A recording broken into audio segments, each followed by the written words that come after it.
What's happening? What's happening with it? Y'all already know what it is.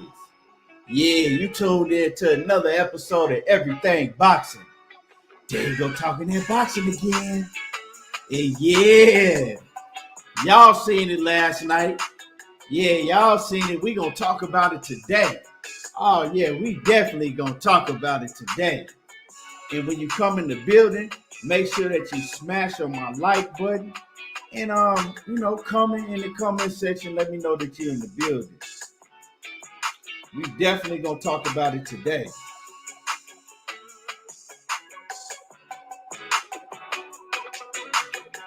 Hell of a fight night last night. Phil J508 in the building. What's happening with it? Smooth Groove Boxing, straight from that Oak Cliff. What's happening with it? KG Alexander, what's good? Omega Red, what's happening with it? Daryl Deloach, what's happening with it? Oh, yeah. Y'all seen it last night. We gonna cook today. I'm gonna do another call-in show. Matter of fact, I'm trying to think. Should I do a call-in show or should I drop some links? We'll figure it out. KG, what's happening with it? Free Smoke, what's happening with it? Yes, sir. Smooth Groove said he got his bread worked last night for sure. Oh, yeah, it was worth every penny. Cassandra Mason, the queen in the building. Yep, there you go, talking that boxing again. Yeah. We definitely gonna talk about it today. You know what I'm saying? Great night. Great night last night.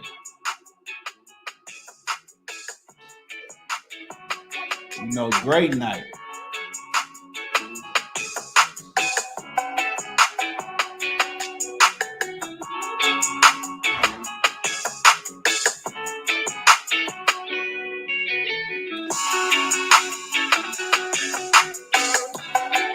Yeah, and like I said, as you come in the building, smash on the like button. Let me know you're in the building.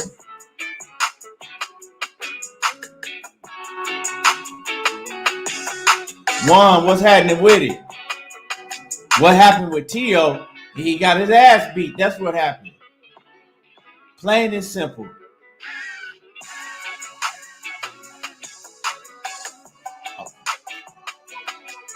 Yeah. So, Juan Ramos, what's happening with it? What's good with it? What's going down? Yeah, we definitely gonna get into it. A great night of fights. Coach, hey, what's happening with it, Coach? Coach gonna let you know right off the rip. He said, I told y'all. What's good with it, Coach? Anthony Johnson, what's happening with it?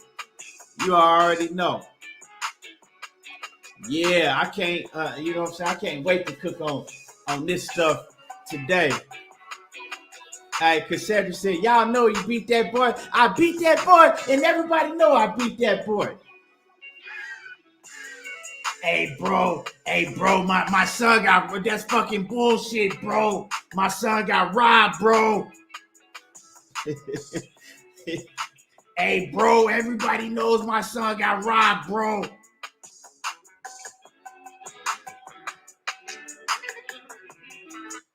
Yeah.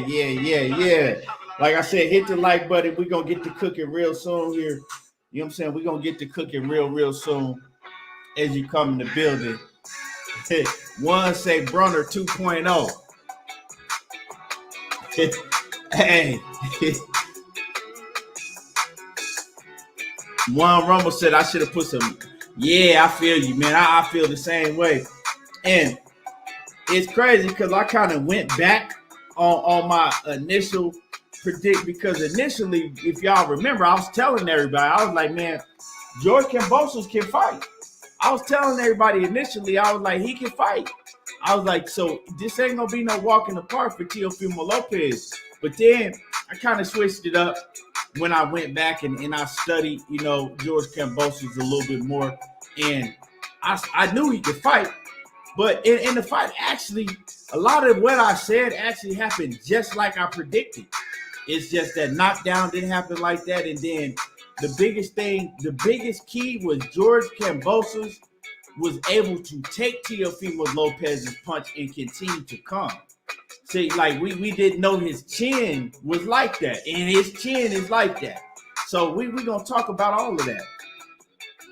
Also, we gonna talk about my man Gary Russell, Gary Antonio Russell. You know what I'm saying? My man Gary Antonio Russell. He had a very, very tough fight last night, and so let's talk about that. Let's talk about the Gary Antonio Russell versus Alejandro Santiago. Alejandro Santiago. I think this is like the second Santiago Gary Antonio Russell fought. Well, anyway, so let's talk about, like I said, smash the like button. Let's talk about Gary Antonio Russell, his fight last night. Let's start off with that. So I ain't gonna lie to y'all. I was trying to watch the Gary Antonio Russell fight last night. I was trying to watch it, but I was cooking at the same time as it was other fights on. So I had like a fight on one TV, a fight on another TV, and some shit on my tablet. Because if y'all don't know, they had some fights on on the little fight app too. They had a lot of fights over there. It was like MMA versus boxing, so that was trill. That shit was actually hella exciting. So it was a lot of shit going on. But what I saw in the Gary Antonio Russell fight is, I mean, he made that fight a lot tougher on himself than he should have. You know, and I continue to see Gary Antonio Russell fight like this. He likes to fight on the inside, right? When he's long, he's a lot longer and he's taller than most of everybody that he fights in his weight division, right? But he chooses to fight on the inside, and he lets these opponents, you know what I'm saying, get in range to where they can grab him and try to push him back and try to turn him and rough him up. And he don't really use his distance like I want to see. You know what I'm saying? He don't use his, and I think that, you know, as long as Gary Antonio Russell is, and he's really big for the weight division, he should be using his distance, and he doesn't. You know what I'm saying? He don't really use his range and distance like he's supposed to. So, like the fight last night, he makes it a lot tougher than he should. We saw him fight the same exact fight versus Juan Payano, right? But I kind of, you know what I'm saying, at the time, myself, I was like, well, Payano just makes it that type of fight. You know what I'm saying? He just makes you fight that rough fight because he's rough. But now I'm starting to see that Gary Russell, that's kind of his style, right? He don't use his length and his distance. And I don't know. I'm gonna ask Batman, and you know what I'm saying? Batman, he ain't in here right now, but you know, if Batman come in here, I'm gonna ask him, because you know, we know that he spars his brothers. He spars Gary Russell a lot. And Gary Russell is a short fighter with short arms. And you know, I don't know if that's how they working on sparring. Like, you know, he's used to just sparring his brothers and fighting like that and sparring, that he's adapted that style, but he don't use his distance and his range like he should. And you know, that's one thing I don't like. As far as me giving a take on who won the fight or how close the fight really was, I can't really tell you. You know what I'm saying? Because like I said, I didn't really get to sit down and watch that fight like that. I am going to watch that fight today. I'm going to go on the Showtime app if they got it up, and I'm going to watch that fight like that. And I'm going to really watch it so I can really score the fight and, you know what I'm saying, give my take. But I'm just giving my take on what I saw. So I can't really give you an honest opinion on who really won, or did Gary Russell really win, or none of that. Because, you know, when you watching the fight and you here and there and watching it, but you're not really up close and watching it. You can't really give your take, and a lot of people try to do that. A lot of people be at fight parties and they be drinking and kind of halfway paying attention to fights. And then they'll try to get on here and argue with you about the outcome of a fight. When you like, dude, you ain't even watch that shit like that. You can't watch no fight at no fight party and drinking and socializing and all that shit. You got to really be able to sit down and watch a fight and study it, especially when it's a close fight. So I'm going to do that. So, I'm not even going to give y'all, my take other than that. So I have to get back to you on that. But I will read some of y'all comments. You can't listen to what the commentators say. These commentators, most of them don't know they motherfucking eyeballs from their asshole. Shit. KG say, I was highly disappointed that Antonio stopped throwing the straight to the chest and the lower body. He said he should have got him out of there in 5 rounds. Yeah, man, I'm gonna have to go back and watch the fight fully like that. Edgar Robles says, what's up? EBT. He says, I hope you had a good Thanksgiving weekend. Man, I appreciate you. Man, I did. Kids had a good time. So yeah, definitely. Crush the Legend. Salute. What's happening with it? D Walker, what's good? Tony, what's happening with it? Tony says, facts. Well said. Appreciate that. Yeah, so I would like to get y'all take on that. I'd like to get y'all take on, what y'all thought about the Gary Russell fight. You know what I'm saying? The Gary Antonio Russell fight. Who y'all thought won that fight? You know what I'm saying? Before I go really sit down and watch that fight, who do y'all thought won that Gary Antonio Russell fight? Y'all think he did enough to pull it off? Because another thing, I'm not a fan of fighters that want to fight real aggressive, but they just like kind of rough. They like pushing their opponent's back and smothering they working on the inside, but it make it look like they winning because they like being aggressive and doing a lot of wrestling and pushing the fighter back, so you got to look at that as well.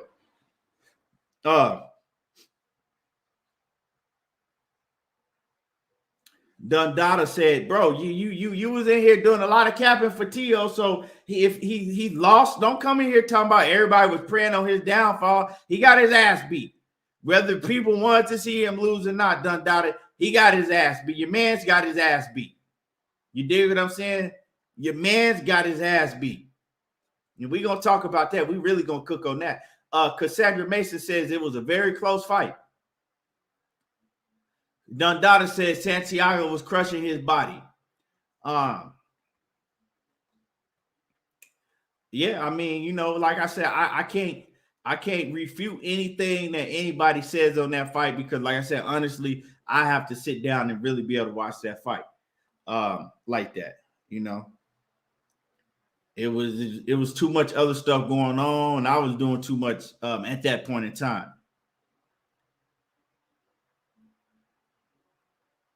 I want to know about the Gary, and I know we gonna get into the Teofimo Lopez and the George Kambosos. We gonna get into the Stephen Fulton and the Brandon Figueroa. We gonna get into those fights, but before that, I want to talk about this Gary Antonio Russell fight.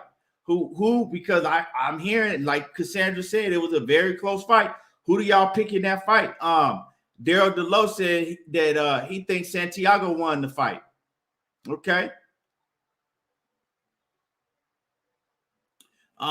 So we got Cassandra Mason said it was a close fight. We got Daryl Deloach picked Santiago. Dundada, he picked he said Santiago was wearing Gary Russell body out. Anybody else got any take on that fight?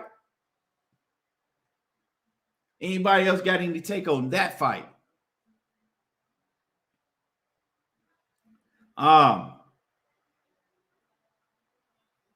Yeah. So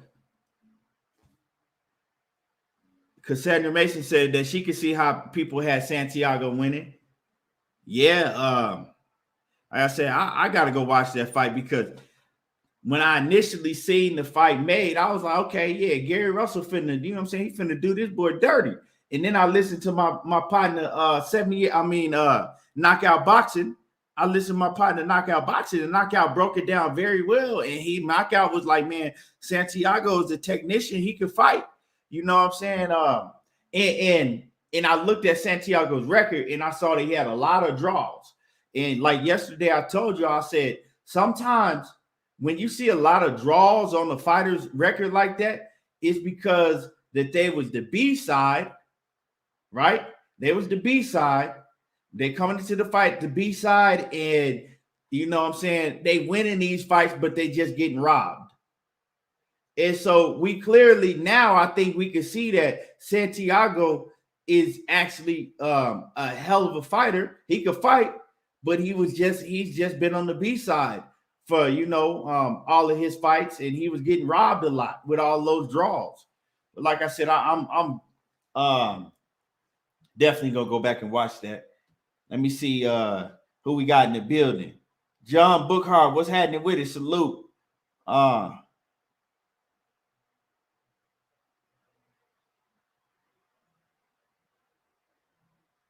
Hey, Omega Red said the Master P hat. This ain't no Master P hat. Hey, you crazy as hell. Arthur Soto said, I didn't catch that one. John Bookhart says Santiago won that fight. Little brother trying to fight like big brother inside. He can't do it too tall. Yeah, and that's what I said earlier, man. It's like, are you just so used to training with Gary Russell and sparring them like that you've adapted that style? Because if that's so, you're not using your and that's what I saw. When I was watching that fight, I was seeing that he wasn't using his attributes, you know what I'm saying, that he should. His length and his size. Butter B, what's happening with it? Cortez Bowl says Gary got a gift and Fulton got the same. Nah, we gonna talk about that Fulton, like I said. We're gonna talk about that. I can't really speak on the Gary, but I can speak on that Fulton.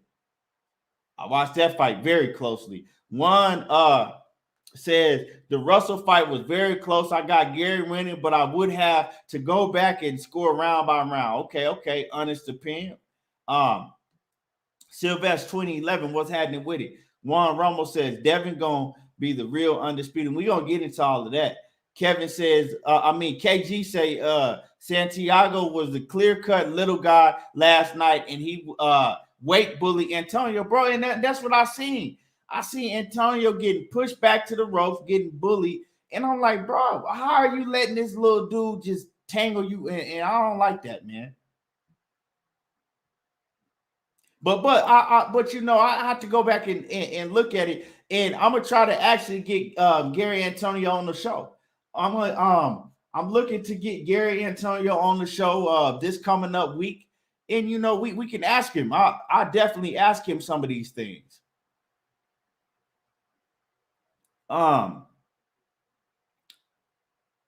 Rolling Red, salute.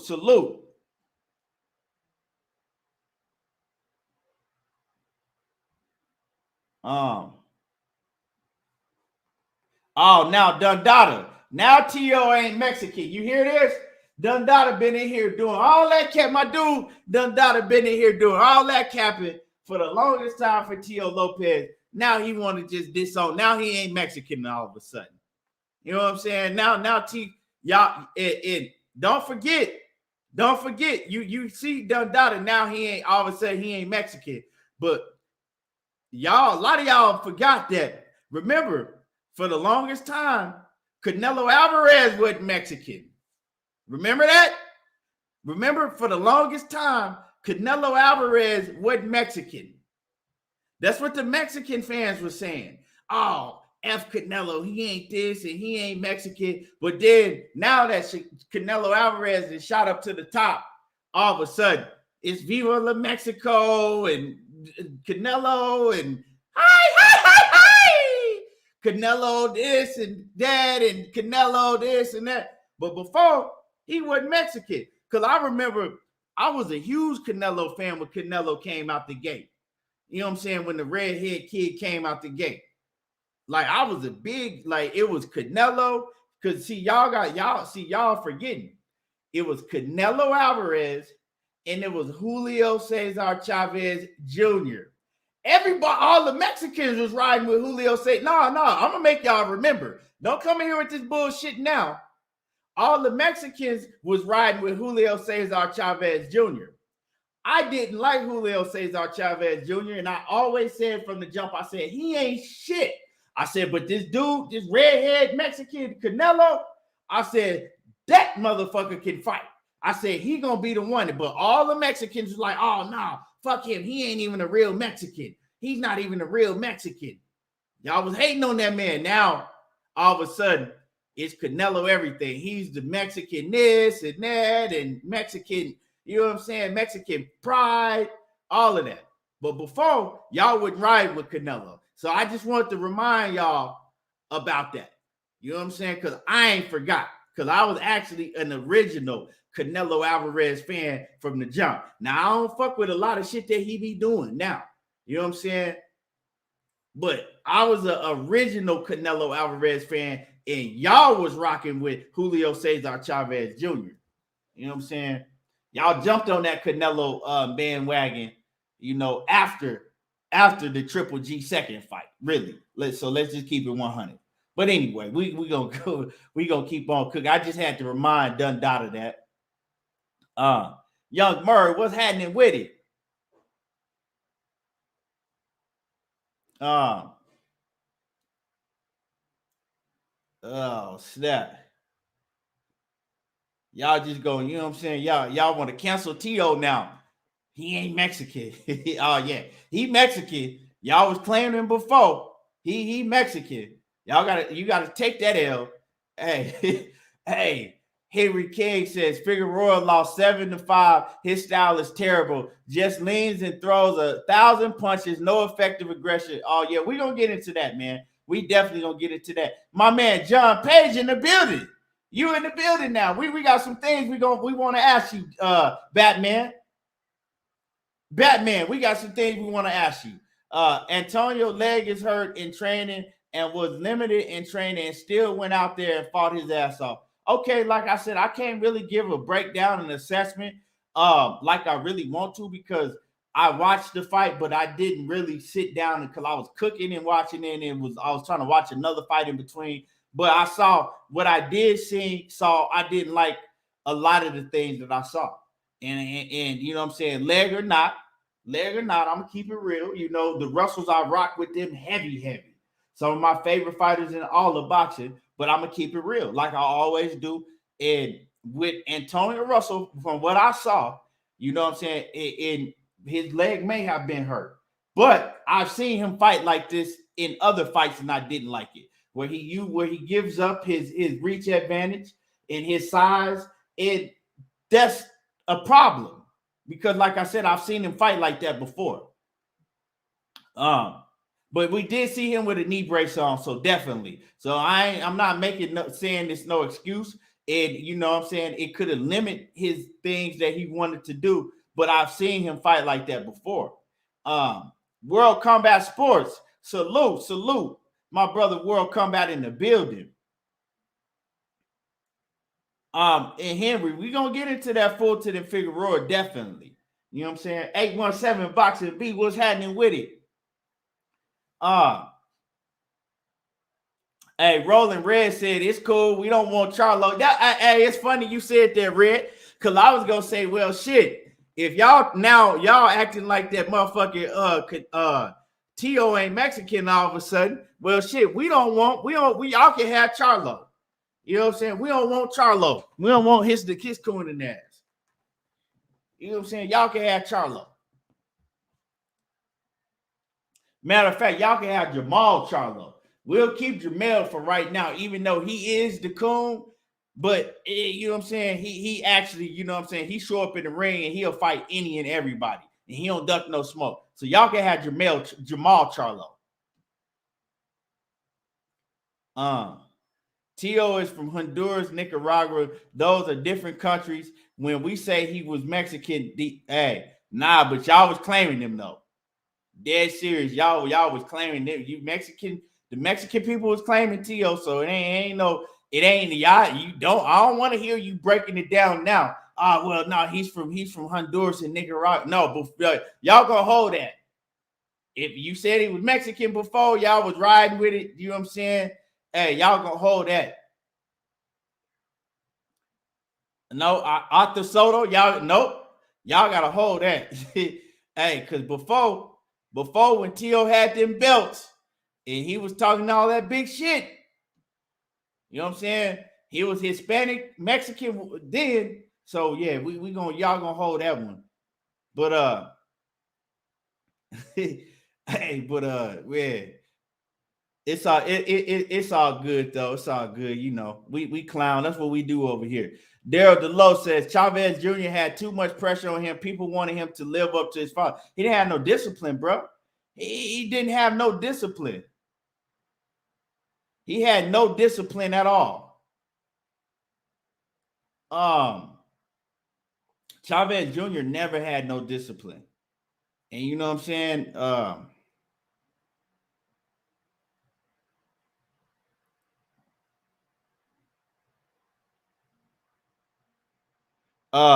Kamar, the stepping razor, he says, don't make Tio an orphan now, damn it. He says, that's y'all bitch ass friend. For real. Like, you don't disown him now.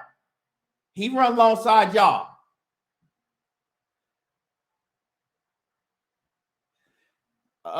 You know what I'm saying? Nah. It ain't no defending that Dundada. Y'all gotta take that L. You know what I'm saying? Hey, because before it was Latinos run boxing and you know what I'm saying? So, hey, it is what it is. But anyway, you know what I'm saying? Anyway, at the end of the day, you know what I'm saying? Whether he Mexican, motherfucking purple, or yellow, or whatever he is, he still got his ass beat. And Dundada, I know that you was still rocking with him. You was rocking with him heavy before, so don't come in here talking about, well, he ain't even Mexican. You started that shit, Dundada.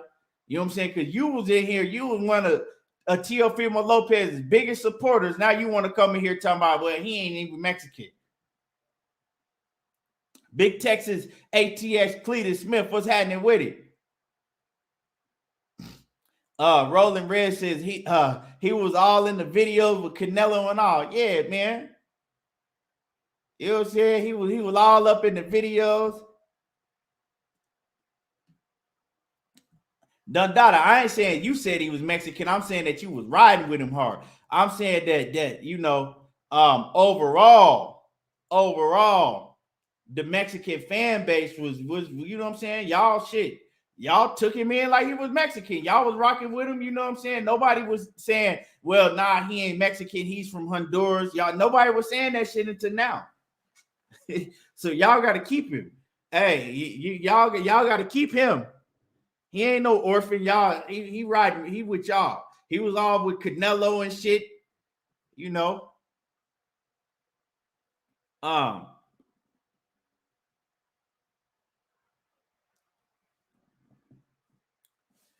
anyway, yeah. Let's move on. Let's move on. So, what I'm gonna do is we're gonna cook. You know what I'm saying? I'm gonna drop the links. I'm gonna drop some links, and we're gonna cook. The first, and y'all need to stay on subject. All right. When I drop these links, y'all, if you get the link, stay on subject. The first subject that we're going to talk about is we're going to talk about this Stephen Fulton and Omar Figueroa fight, right? Then we're going to talk about the George Kambosos and Teofimo Lopez. So stay on subject. Stephen Fulton and Omar Figueroa first, and then we're going to do the Lopez Kambosos.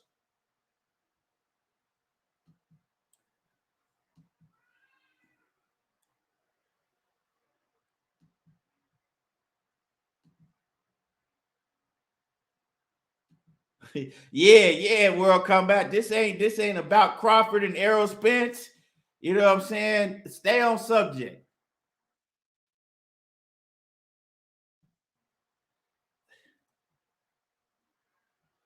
There we go. That's the links. I'm dropping the links. So if y'all want a link, grab the link. You know what I'm saying? Hot links. Hot links. Grab the link and we're gonna cook on these fights from last night.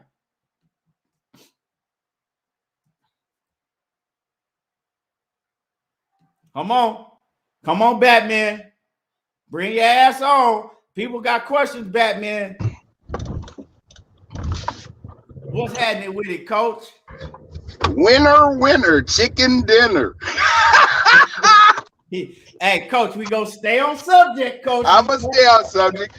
First, we gonna cook on the the Omar, Stephen Fulton Omar fight. And then we gonna get to the the Teofimo. I know you can't wait. Hey, you know what it is with that go to show you though, like Stephen Fulton fight, it go to show you how much of an important role the referee plays in a fight. No, none about that. Right. You know what I'm saying? Like, bro, the referee was letting all of that grappling and all of that shit go on the whole fight. And you like, bro, why are you taking so long to break these dudes? You know, it's like he was trying to give an advantage to Figueroa.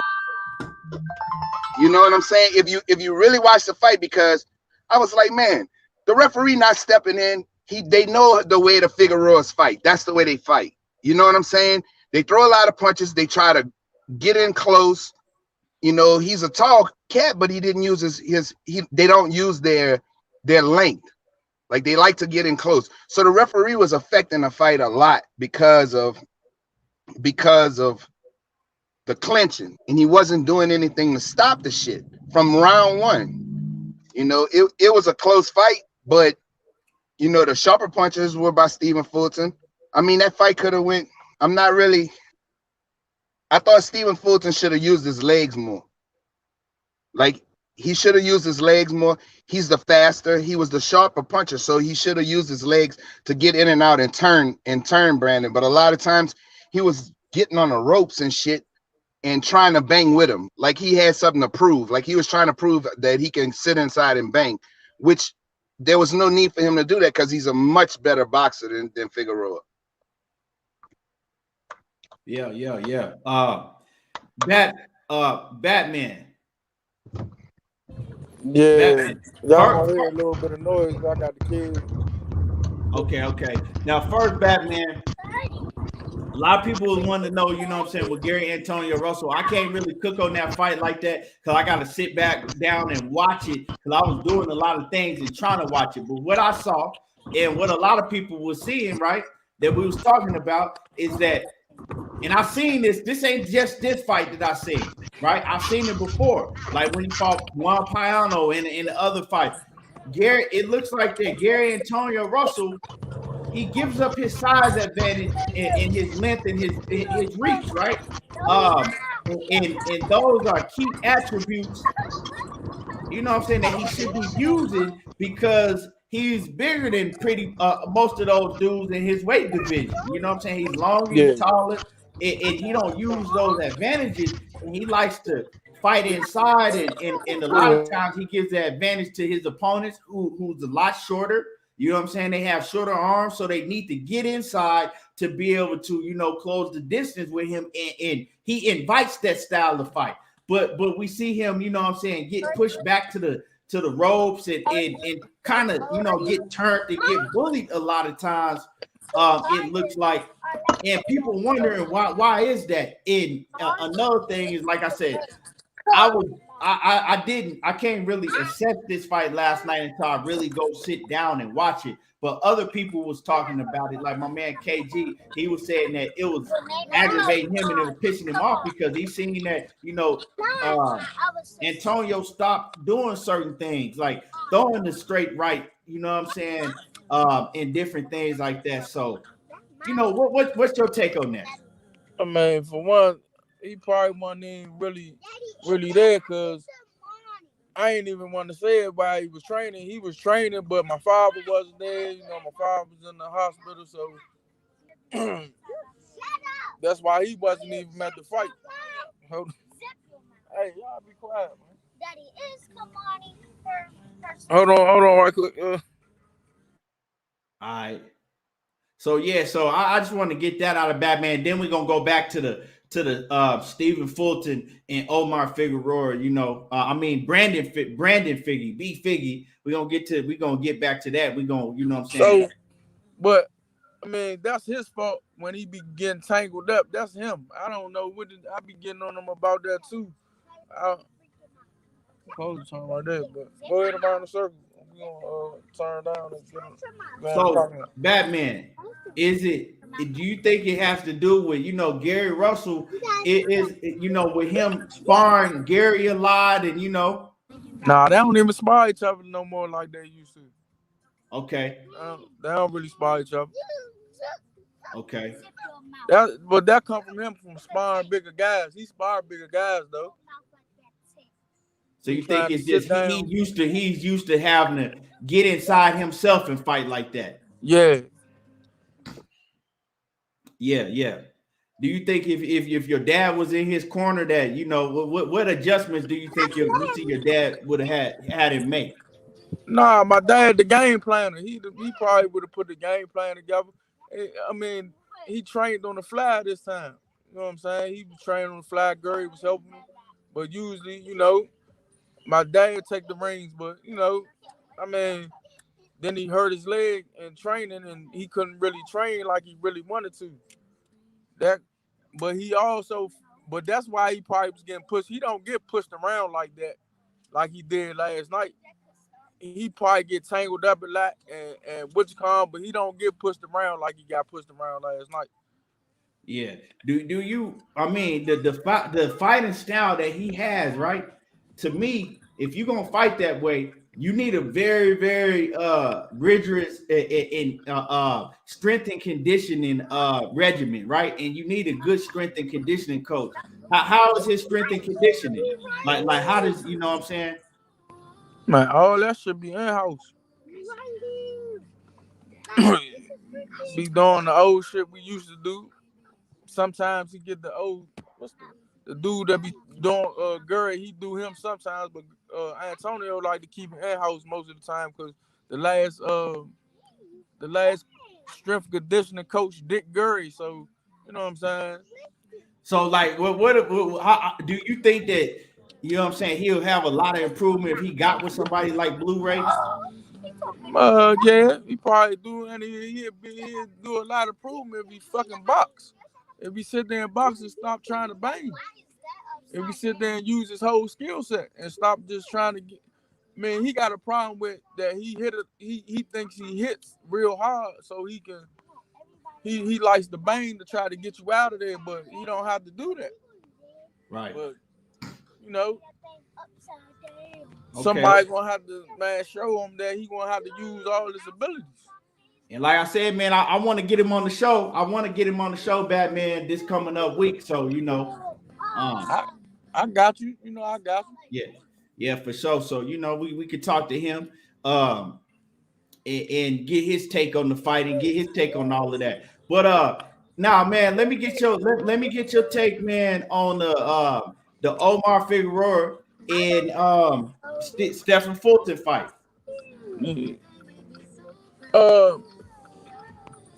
That joint was, I mean, Stevie Fulton did his thing. Omar Figueroa, man, he was doing too much of that pressing shit instead of just fighting like he fought what's his name? Navarrete, right? Neri. Yeah, fought like he fought Neri. Whereas though give himself some punching room. He was, I mean, some points of that fight, he was giving himself punching room, but he was off his wrestling shit. I mean, same shit my brother be doing sometimes in his fight. I mean, Antonio, he be letting people get up in his chest, but he was trying to get in Stevie Fulton's chest too much instead of standing at a distance and punching. And Stevie Fulton was the clean, effective punching. So I don't know how he thought he was winning because he was throwing a lot of punches and trying to be a bully. Knockout, if you want a link, we you know what I'm saying, you grab a link, Knockout, and salute to Knockout. Y'all get the likes up. Y'all got to get the likes up. You know what I'm saying? Smash on the like button. Get the likes up. Get the likes up. It don't cost you nothing to, you know what I'm saying, smash the like button. You got anything else you want to add to that, Batman? Batman. I think Batman. Who else we got next? We got my man Scotty. We got World Combat Sport in the building. What's good with it, Scotty? What's good? Everything boxing in the panel. Salute. What's happening? I don't know why your picture ain't coming up on the thing. Oh, I see it. Oh wait, no, that ain't you. That's who's that's 8. Okay, that's coach at 817. Okay. Yeah. What's happening with it? Scotty, what's your take on that? Well, for Brandon Figueroa and Stephon Fulton, it just seems like the conversation going into this fight was both of them fought similar fights, right? Brandon Figueroa fought Neri in that close range, chest to chest, head to head, mano a mano, and then we all know Stephon Fulton what he did. So it's almost like everybody was anticipating them to go in there and fight the same fight, but it turned into a sloppy ass fight a bit because Figueroa, that's all he was, trying to do initially. He did box at certain stints in the fight, but he was just trying to stay with his head down. He's a much taller fighter. He was fighting short. He was trying to fight on the inside and to control Stephon Fulton and keep him right there. You got to hold because he can move. Stephon Fulton, he can move. Not too many people knew he can fight on the inside with Angelo Leo because he had a totally different boxing style. But this fight right here, like Batman said, I believe a lot of times that Fulton was landing the cleaner shots on the inside. But, with Figueroa smothering and continue to hold and just, just trying to lean on him, so to speak, it turned into a sloppy affair. But I commend both fighters for going in there and giving action for the entire 12 rounds.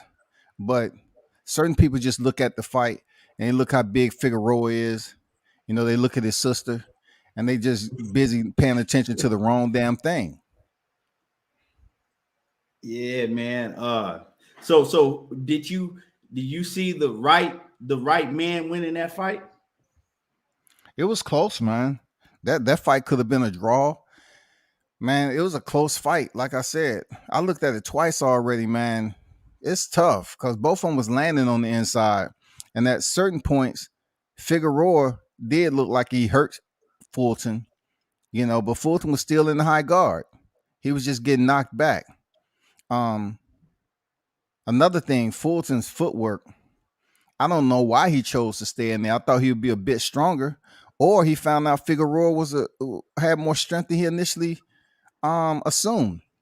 You know what I'm saying? That's why he couldn't move around like he did. But it just seems like Figueroa was a stronger fighter in there. And I was kind of shocked. I was like, damn. He's keeping Fulton in the same spot. He's dictating, when he move and when he shouldn't. And it was a close fight, man. I commend Figueroa for standing right there post fight and asking him to his face, do you think you won the fight? Fulton said, yeah, I think I won the fight. You want a rematch, we can do it. But of course, Figueroa is trying to move up in weight, and that shit ain't gonna happen probably. But yeah, that's my take on that, man. Like, I don't know. But you asked me about the Antonio fight. I thought Santiago won that fight.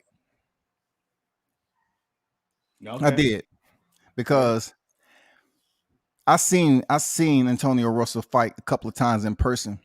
I really had time to just sit back. He was on the undercard. I seen him fight before, and he fought different than what he displayed in the ring against Santiago. He was squaring up a lot. His inside hooks, man, was sharp. They were surgical on time, man. But when Santiago was warmed up, he really started just pushing Antonio around. And then he got to a point with space etiquette, right?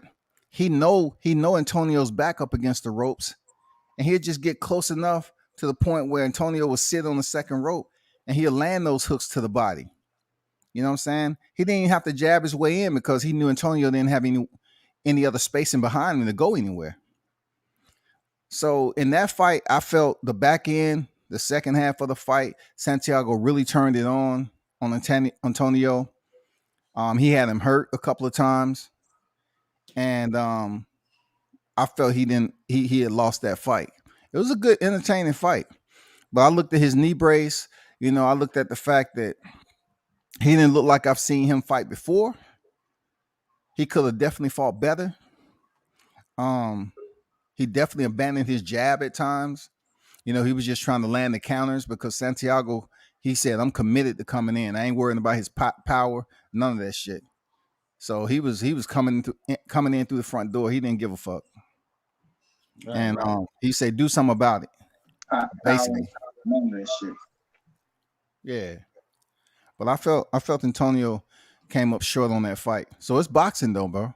It's boxing. And situations happen like that all the time. Okay. You know what I'm saying? And salute to you once again, Scotty. Great take. Yeah, so let me see who we got. Okay, we got 817 Boxing B. What's happening with it? 817. Let me get your take, 817, on the Brandon Figueroa and Stephon Fulton fight. What's up, Keon? What's up to the panel? I think it was clear that Figgy lost. I thought it was 7-5 for Fulton. I think Stevie went through Cool Boy Steph, went through stages of trying to handle the pressure a different way. He went through stages of moving and turning first, and then he just got tired of that shit, and he wanted to prove that he was strong enough to stand in there and box with him and that he could fuck with him on the inside. So Figueroa wouldn't think that, hey, he really don't want me on the inside. That's why he kept moving. Nah, he wanted to show him, hey, I can move and I can beat you. I can stand in here and beat you too. But standing up there in that kitchen like that, I mean, you can't expect for him to keep up that pace for 12 rounds. And all fighters take breaks. They just don't know how to take walks. You know what I'm saying? That's some old school shit. You got to learn how to take a walk in a fight, and not necessarily a walk like you're running to get away. See what I'm saying? Sometimes it's a walk just to get off a couple of punches to be able to turn out and reset a motherfucker. He had to take a better walk. He was taking walks, but he wasn't taking the right kind of walk. I made a point earlier. He got hit with some shit in the middle to late rounds, and he got kind of wobbly. It was one of the times when Figueroa believed he hurt him. It was true, he hurt him. And you seen Stevie legs kind of wobble, but Steph was smart. I keep saying Stevie, but he was smart.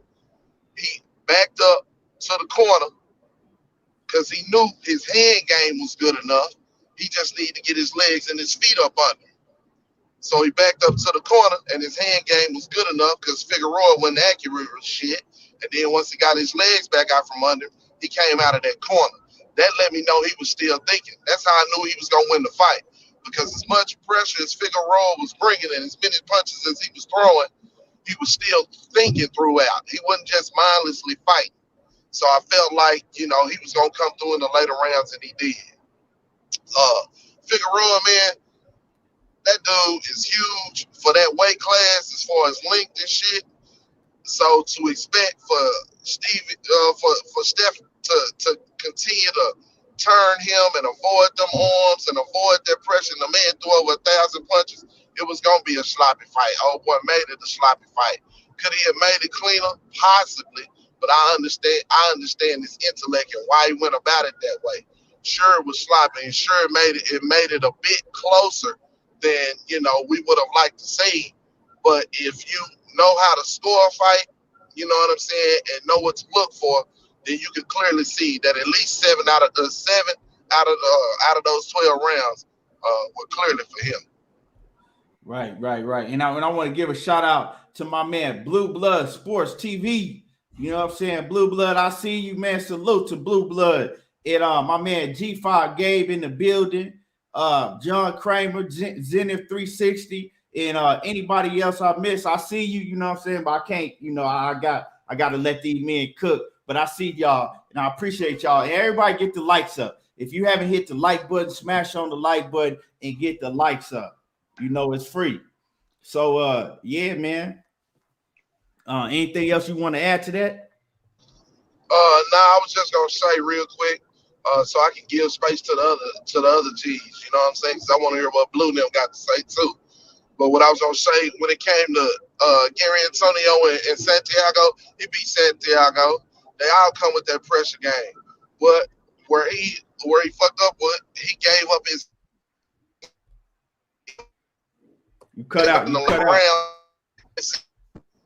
You cutting out. All right, am I back? Yeah, you back now. You said he gave up what? Okay. Yeah, you cutting out. You keep cutting out. You keep cutting out. You probably gonna have to leave. Can you hear me now? Back. Yeah, I can hear you. Nah, you cutting out bad. Try one more time. Yeah, well, I can hear you when you start to cook, you cutting out. Yeah, you gonna have to leave and come back.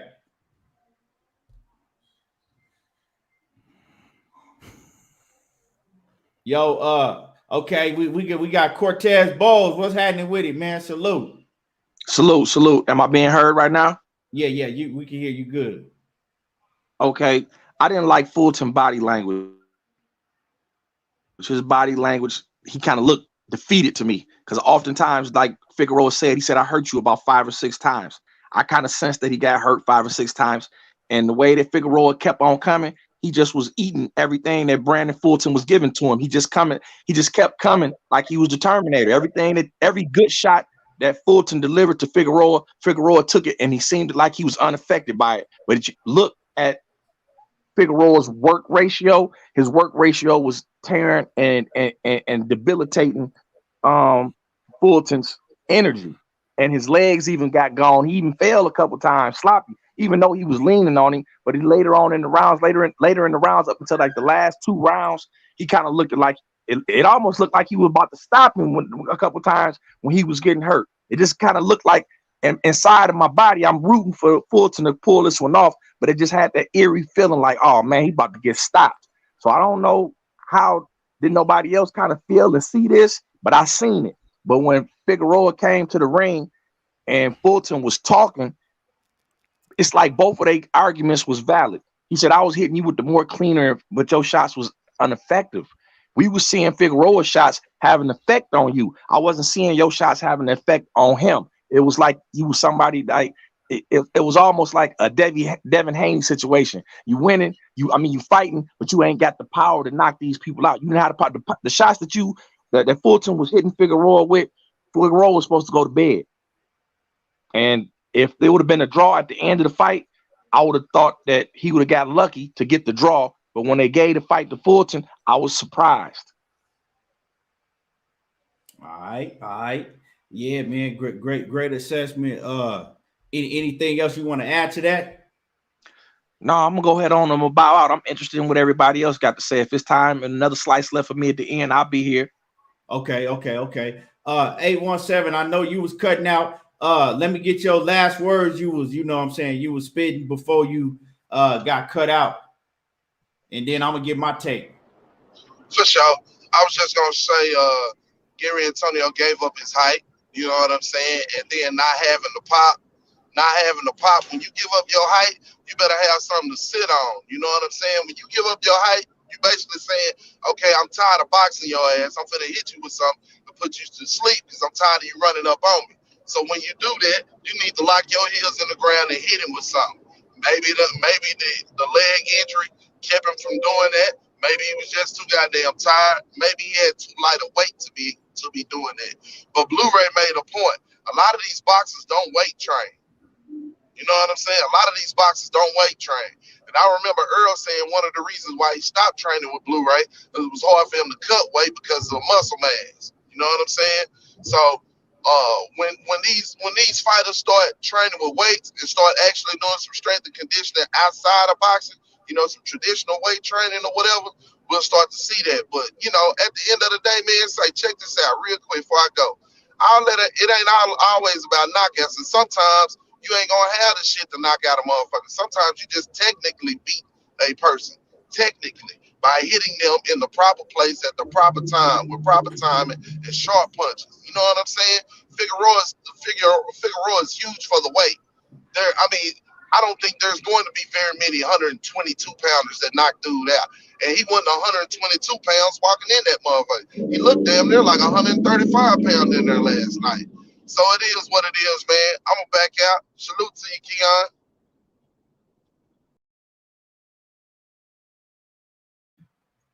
Yes, sir. Yes, sir. So, yeah, salute, man. Great assessment by everybody. You know what I'm saying? Great assessment by everybody. Now, I'm gonna give my breakdown on this B Figgy in Stephon Fulton fight.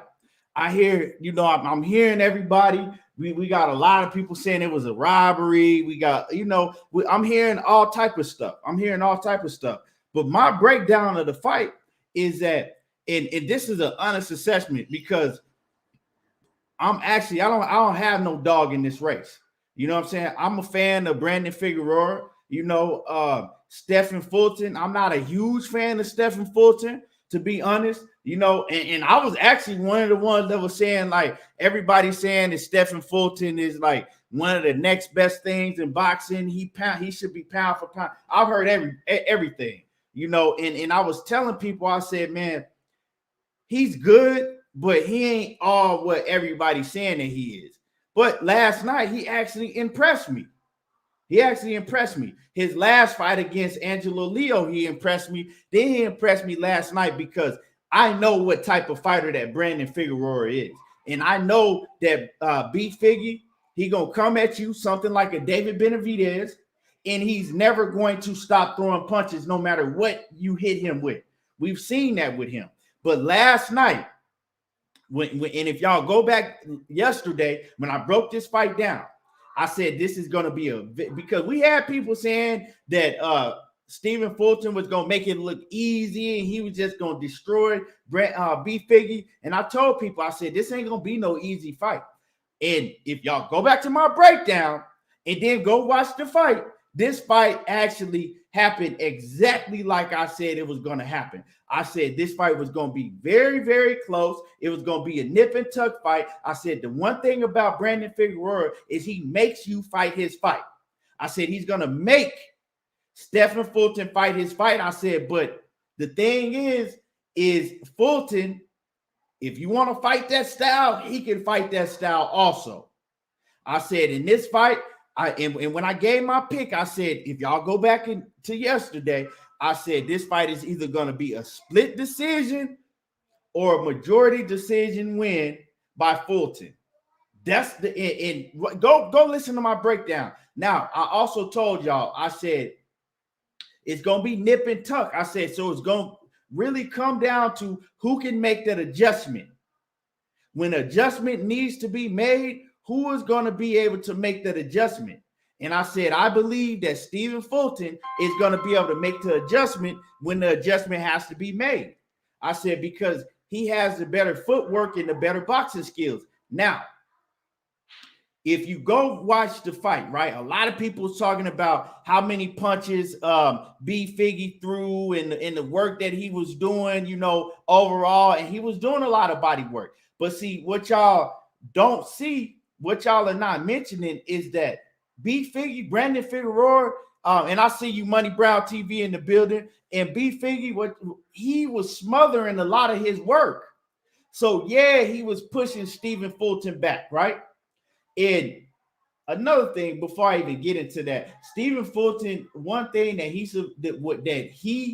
I was impressed is his gas tank, right? Because y'all gotta understand, B Figgy's gas tank don't ever stop. You know what I'm saying? He never gets tired. And I was impressed about Fulton's gas tank because he was able to keep up with Brandon Figueroa a lot of the times. Now, early in the fight, you see Fulton, he actually couldn't. B Figgy was trying to outmuscle Fulton early in the fight, and he couldn't outmuscle Fulton early in the fight. He was trying to outmuscle him, he couldn't. But as the fight wore on, you saw Brandon Figueroa, he just started to try to impose his will. But what he was doing is he was doing a lot of wrestling. He was pushing Fulton back to the ropes, but then he was smothering a lot of his own work. So, yeah, he was throwing a lot of punches, but he was smothering a lot of his own work. And then Fulton was counterpunching him with clean shots. Y'all got to look at that. Fulton was counterpunching that man with clean shots. When Figgy was going to the body, he was going to the body, going to the body, going to the body, going to the body.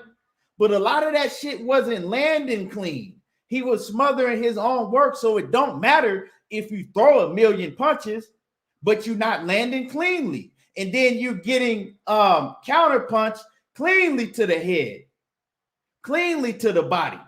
And if y'all go back and watch that fight, B. Figgy don't have no defense. He wasn't even worried about defense. Now, as far as Stephon Fulton's power, I told y'all before that when I did my breakdown yesterday, I said Fulton don't have power like that. I said, but he have respectable power. So he don't have power to where he gonna get you up out of there, but he has respectable power, right? But when you fighting a fighter like Brandon Figueroa, you gotta have power to keep him up off of you. Respectable power ain't gonna fucking do it with B Figgy, because I don't know what it is, but he just gonna continue to come and come and come and come, and he ain't gonna stop coming. You know what I'm saying? No matter what. And that's what it was. He kept coming, but he was smothering his own work on the inside. Yeah, he was landing a lot of body shots, and yeah, he was pushing Fulton back to the ropes, but every time Fulton had some shit in return. And yeah, he did hurt Stephon Fulton. He hurt Stephon Fulton. I'll say like 2 or 3 times in that fight. He hurt him. But Stephon Fulton would come back, and he survived, and he got to doing what he had to do. Now, the adjustment, when I told y'all, I said it's gonna come down. This fight is gonna be nip and tuck, and it's gonna come down to who can make that adjustment, right? Go back and watch the fight. Fulton made that adjustment, right? Fulton started moving, and he started using his footwork, and he started boxing on the outside to get those. I think it was probably like 2 rounds he took when he did that, right? Late in the fight. He took 2 rounds late in the fight because he got on his feet and he made the adjustment. And that matters when it's a fight this close. When it's a nip and tuck fight that close, it matters who can make that adjustment. B Figgy was doing the same shit over and over. Going in with his head down, wasn't caring about getting hit and going straight in and going to the body, right? And you know what I'm saying? He didn't have a second game plan. He couldn't really box on the outside. When you saw Brandon Figueroa try to box on the outside and use the jab, it looked hella awkward. Like, you know what I'm saying? It looked like this dude is amateurish. He can't box out on the outside at all. In Stephon Fulton, he can box on the inside because he was catching a lot of shit and he was countering, and he could box on the outside and he can move. Now, a lot of people say, well, you know, we think that Stephon Fulton should have boxed on the outside and moved a lot more. Well, that shit is easier said than done when you have a motherfucker machine in the ring like B Figgy. That dude is a machine. See, we used to seeing dudes like, if you box on the outside and you catch them with some shit clean, well, then they gonna, you know, take their time and they gonna try to work their way in. They gonna try to change their game plan. B Figgy's not gonna do that. He'll take 3 and 4 punches to get on the inside and just fucking, you know what I'm saying, ram you to the ropes. And if you're not strong enough and you don't hit hard enough to where you got that concussive power, it's not gonna work. But like the thing is I think the key to this fight is that Fulton was able to fight on the inside, and he was able to fight mid-range and on the outside. And Brandon Figueroa, his thing was that he makes you fight his fight, and he's gonna make you fight on the inside. And he's an A+ fighter on the inside. But see, he was fighting against another guy that was an A-level fighter on the inside. So yeah, when you made Fulton fight on the inside, most guys can't keep up with you on the inside. But a lot of the times he was able to keep up with Fulton on the inside with counterpunching him with clean, effective shots. You see what I'm saying? And that was the difference. Yeah, it was a very close fight, but I had Stephen Fulton winning because of when you throwing a million punches and you smothering your body shots. I don't count that. I'm not counting that those as landed clean shots. Yeah, people talking about, oh, well, the punch stats say. I don't give a fuck what the punch stats said. That doesn't matter to me. I have my own eyes. All punch stats is human beings just like me and you. They got a clicker and they clicking a button every time they think a punch is landed. That's all that shit is.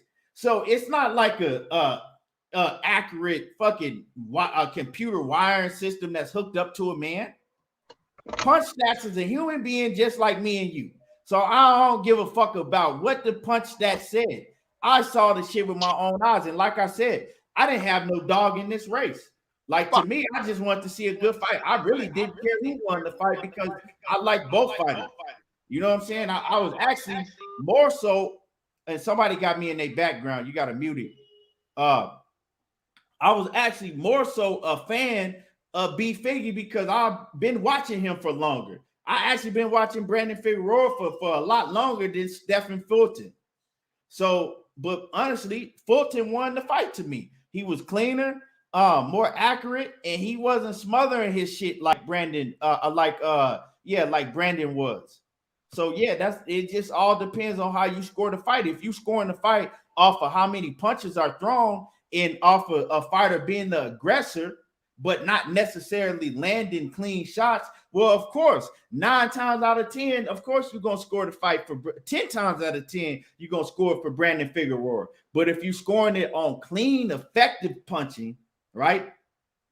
You got to score that for Stephon Fulton, and he was the one that was punching more cleaner, you know, and you can't really say that he wasn't punching hard. Man, Figgy could take a shot. If y'all been watching him throughout his career, y'all would know that man can take a shot. Don't let the fucking lipstick and the eyeliner and shit fool you. The motherfucker can fight, and I told y'all that shit the other day. He can fight. You know what I'm saying? But yeah, it was a close fight, but I definitely had Fulton winning that fight. And Fulton, y'all got to give him his props. He was like, shit, if you think we won, we can run it back. I don't have no problems. We can run the fight back. And you know, Omar Figueroa, I didn't like how he took his L. Talking about, oh, everybody knows I won the fight easily. No, you didn't. If you learn how to fight at mid-range and you learn how to fight to use your distance, you're going to be a fucking unstoppable fighter, but you don't know how to fight at mid-range at all. And if y'all watch him, he don't know how to fight at distance. He looked amateurish. You know what I'm saying? He looked like somebody that just started boxing when he tries to fight on the outside. So, yeah, Stephon Fulton won that fight, but it was a close fight because just like I said yesterday before I handed off, I said it was going to be a close fight. I said because Brandon Figueroa, no matter what you do, he's going to make you fight his fight. And that's what he did. And Stephon Fulton, he fought his fight. And you know what I'm saying? He was able to keep up with him fighting his fight. And it doesn't necessarily mean that he has to keep up with his punch output. He was countering and he was landing effective, clean shots. Wasn't shots questionable like, man, did he land it or did he? No, it was clean shit. So, yeah, he won the fight, a close fight. So that's my breakdown on the fight. I know KP, he just came in. KP, I'm going to let you give your assessment of that fight real quick, and then we're going to move on to the Teofimo Lopez and George Kambosos, and I want everybody to give their assessment on that. But what's your assessment on the fight between Stephon Fulton and B Figgy? Yeah, that was a hell of a fight of the year fight. If they fight 2 or 3 times, it's always gonna be close. Figueroa has an advantage in height, but he don't use it. Figueroa don't know how to fight long. Just like you said, he can only fight one way. Figueroa's advantage is at 122. Once he gets to 126, he in trouble. he's gonna be in trouble. He's a good fighter, but I don't like the way he did after the end of the fight because it seems to me, and this is what I seen, Keon. Fulton said he was gonna run it back with the guy. The guy didn't sound like he was too enthused about running it back. Right. And I don't believe if Figueroa won the fight, he would give Fulton a rematch. Definitely Just based on the way Figueroa sounded. I don't see it, bro. So I mean, the only way them two dudes gonna make money together, regardless whenever they fight again. But you can tell that Fulton will fight him again and not be afraid to do it. But Figueroa sounded like if he won last night, he was gonna run somewhat another way. That's what he seemed like. He pretty much sounded like Teofimo Lopez. Teofimo Lopez lost, and he telling everybody he won. And we looking at your face, bro. You look like you got this ran through a meat grinder. So, I mean, that's just my assessment of it. Fulton won the fight. I thought he won it by 1 round, but it was that close. It was a close fight, but I don't see how Figueroa thought he won the fight by a landslide and all this old goofy shit. I don't see that. Right. You know what I'm saying? Like, I don't. But see, a lot of people, like I said, a lot of people really don't know how to score boxing, and they let, well, I'm gonna say this, right? When you got fights, a lot of people see, I like to sit down and watch these fights by myself. You know what I'm saying? Real shit. I like to, because if I'm at an event or I got a lot of people over, I can't really watch the fight and then be honest with y'all and especially when it's a fight like that. You know what I'm saying? When it's a fight that you really, really need to be watching every second. And a lot of people, they'll go off of, you know what I'm saying? Well, this dude is pushing him back and he throwing a whole bunch of punches, but are they landing? Are you smothering your own work? You know what I'm saying? You got to look at that type of things. Right, Keon, I don't like them punch stats either, because let's say if a guy storms a guy in 1 round and gets a knockdown, like let's just say Pacquiao and Marquez, the first fight, he stormed him the first round. He got all those knockdowns, and then he got outboxed for the rest of the fight. So people with these punch stat shit, man, throw that punch stat shit out the window, man. That don't mean shit. One guy can land 100 punches in 1 round, and let's say he don't land no more punches for the next few rounds. He still landed 130 punches, right? Well, he only landed 30 punches the next 11 rounds, maybe, right? So the punch stats don't mean shit. It's a waste of time. Right. Exactly. Yeah. You know what I'm saying? Right.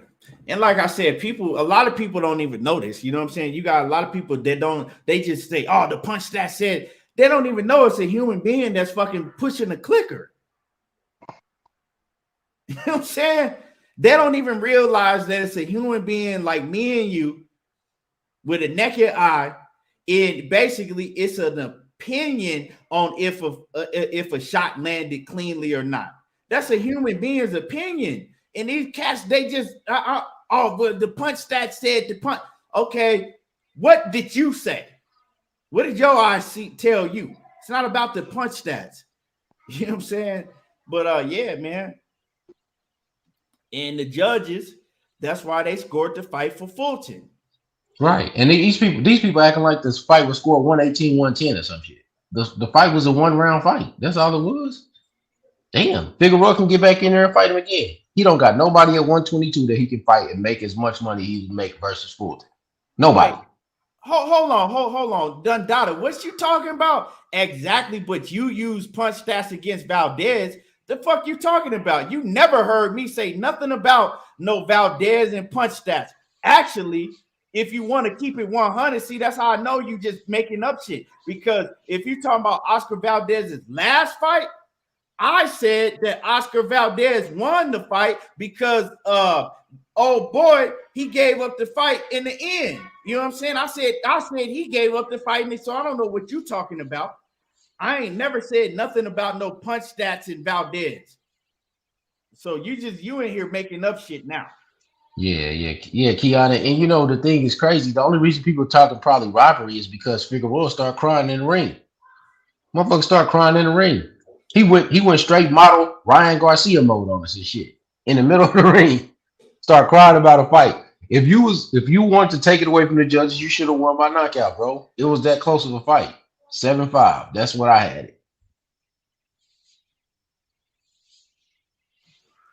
Yeah, really, man. But I mean, and like I said, I like how Stephon Fulton, I like how he, what I'm saying? Like he was a real, like he showed he a real dude after the fight. He was like, man, yeah, it was a close fight. He was at the very close fight. He was like, shit, we can run it back if he think he won, but I won the fight.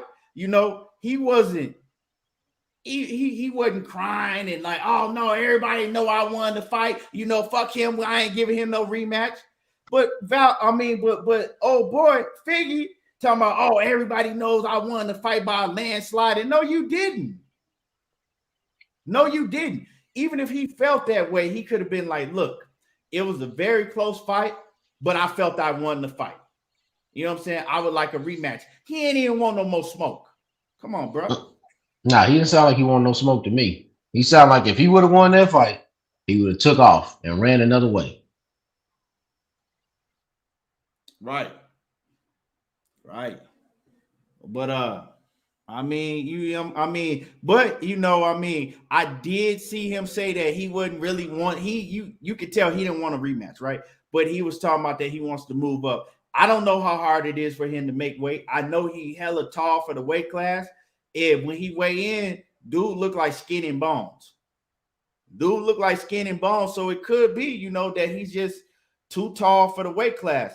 But let me get to my man Knockout, because I see him back on the panel. He didn't really get to cook on this shit yet. So I'm going to get his assessment, and then we're going to move to the Kambosos and Teofimo Lopez breakdown. Yo, what up, everybody? What's up, Key? How you doing, bro? What's good with it, Knockout?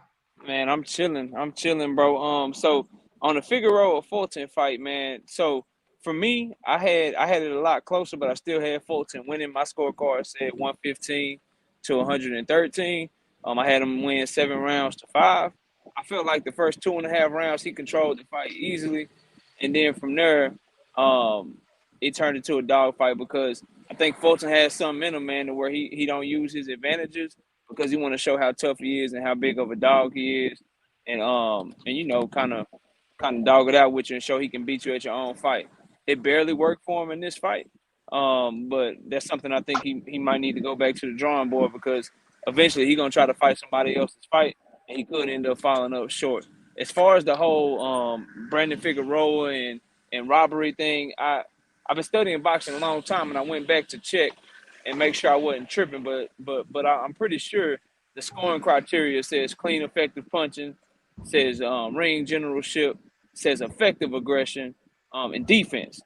And so if nowhere does it say if you throw 100 punches around that you win that round. So I'm trying to figure out where this robbery word is coming from.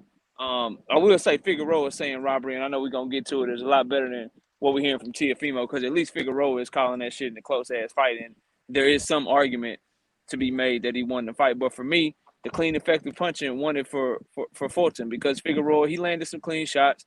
Thought he had Figueroa wobbled a couple of times, but just through the entirety of the fight, every time Fulton landed something, you could see it emphatically, bro. And that's the type of shit that wins you rounds. When you popping somebody head to the side with that left hook he kept throwing, when you landing that uppercut at will and you keep popping somebody head up, it kind of is what it is. That catches the eyes of the judges. And yeah, body shots that Figueroa was landing, they should be scored, but they're not going to be scored as much as what Fulton was doing, because Figueroa's body shots, when you say effective punching, they weren't slowing Fulton down. Like, he didn't slow down. He didn't gas out. He didn't wither away like we saw Lewis Neary did. He kept landing even better counter shots. So that's what got him a lot of the swing rounds. And Figueroa got to make a decision. He talking about he was robbed, and in one breath he'll say he won a rematch, but then in the next breath he say he can't make the weight no more. He going up to 126. So I don't know what it is. I don't really like the way either of the losing fighters in the main event carried themselves after taking losses. And I'll leave it at that until we talk about Teofimo Lopez. But overall, congratulations to Stephon Fulton. I had him winning the fight, picked him to win before the fight, and I don't see any reason why people are talking about robbery. You want to talk about robbery, we can talk about what happened with Pernell Whitaker and Oscar De La Hoya, or Pernell Whitaker and I believe that was Chavez. We can talk about what happened with Michael Fox and Gabriel Mastry. We can talk about Consejo versus Valdez. Like, we can talk robberies if y'all really want to talk robberies, but what happened between Stephon Fulton and what happened between Brandon Figueroa, that ain't it in my opinion, bro. And that's pretty much, all I got on that fight, bro. Right. And Batman, we didn't get your take on that fight, man. If you're still in the building, Batman, I know you with your kids. Yeah, I'm mad. Okay. Look, you talking about the Teofimo Lopez fight? No. I you didn't get your take on the Yes, I did. on Stephon Fulton, and you did? I did Yeah. so. Okay. Shit, it's been so long. I didn't forgot, man. I didn't forgot. But so now, you know what I'm saying? Let me and y'all get the lights up. We finna talk about this Teofimo Lopez Yeah. and George Kambosos. You know what I'm saying? We gonna talk about the Teofimo Lopez and George Kambosos, and I'm gonna let Coach go first. But let me get through some of these comments real quick. Let me see what y'all talking about in the comment section, and y'all get the likes up. Y'all get the likes up and smash the like button. Smash on the like button. Let me see what y'all talking about. Everybody already in here talking about Teofimo Lopez. Y'all can't wait to talk about that. Let me see. But yeah, this fight, you can't call. People need to stop with the robbery shit. If you had Figgy winning, that's cool. But this fight with no robbery. You know what I'm saying? Like my man Knockout said, y'all need to know the definition of a robbery. Let me see. A robbery is when one man clearly wins and they give it to the other fighter. This wasn't that.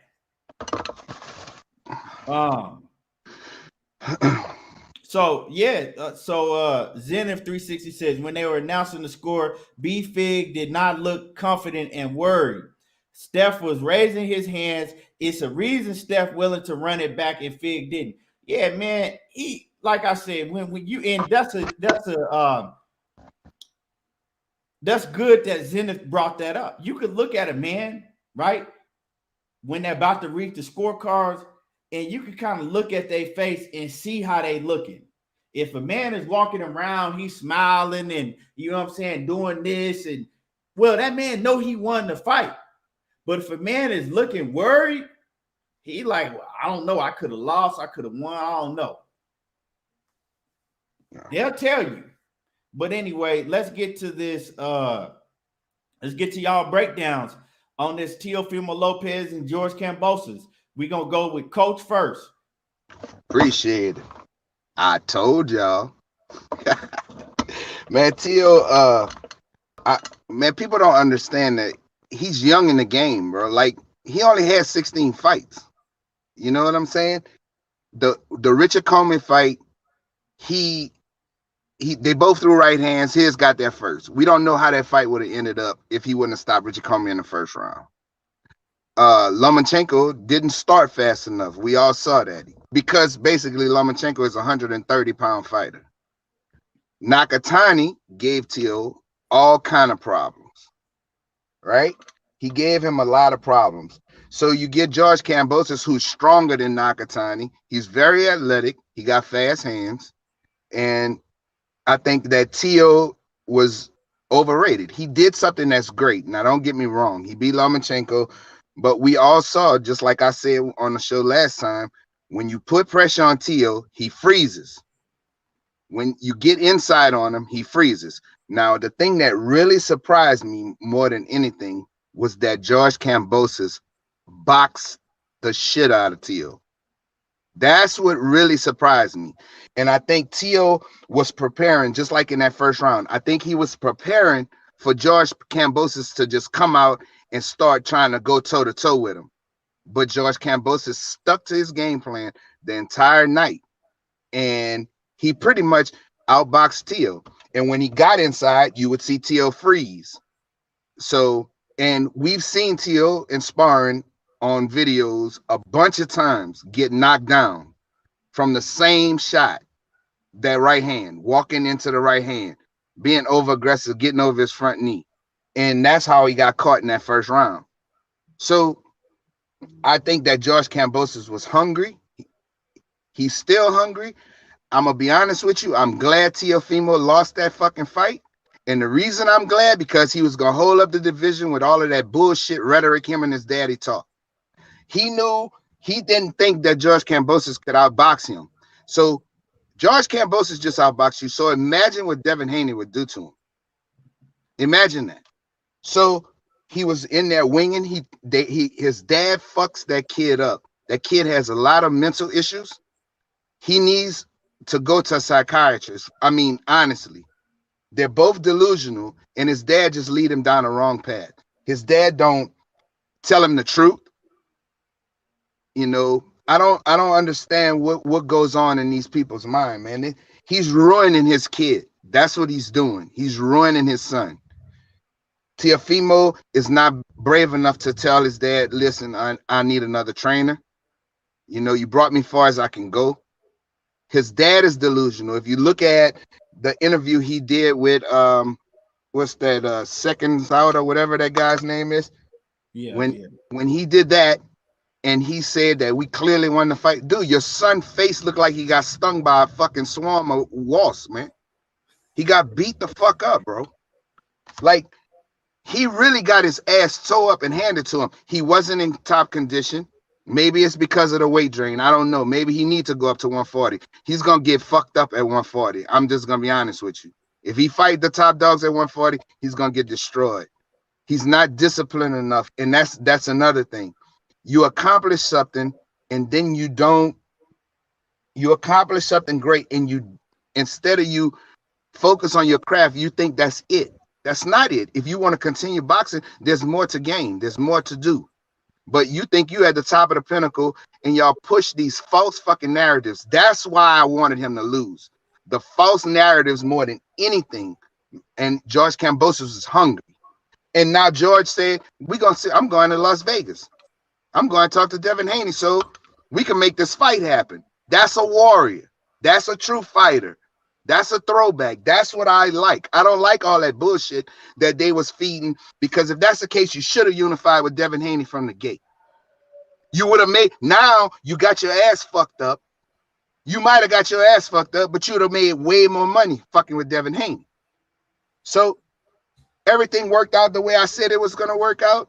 Only difference is that I wasn't expecting George to box as well as he did. He fucking did a superb job of boxing. He had a lax in the 10th round and got caught. But you can tell when a fighter's in great condition because he recovered real quick. And then he came out in the 11th round and the 12th round and put it on Teo. And Teo had spent all his money. He was done. He was tired. And George took advantage of it. So hats off to George Kambosos. And I think he fought a brilliant fight last night. And shout out to Australia. Y'all got y'all champion.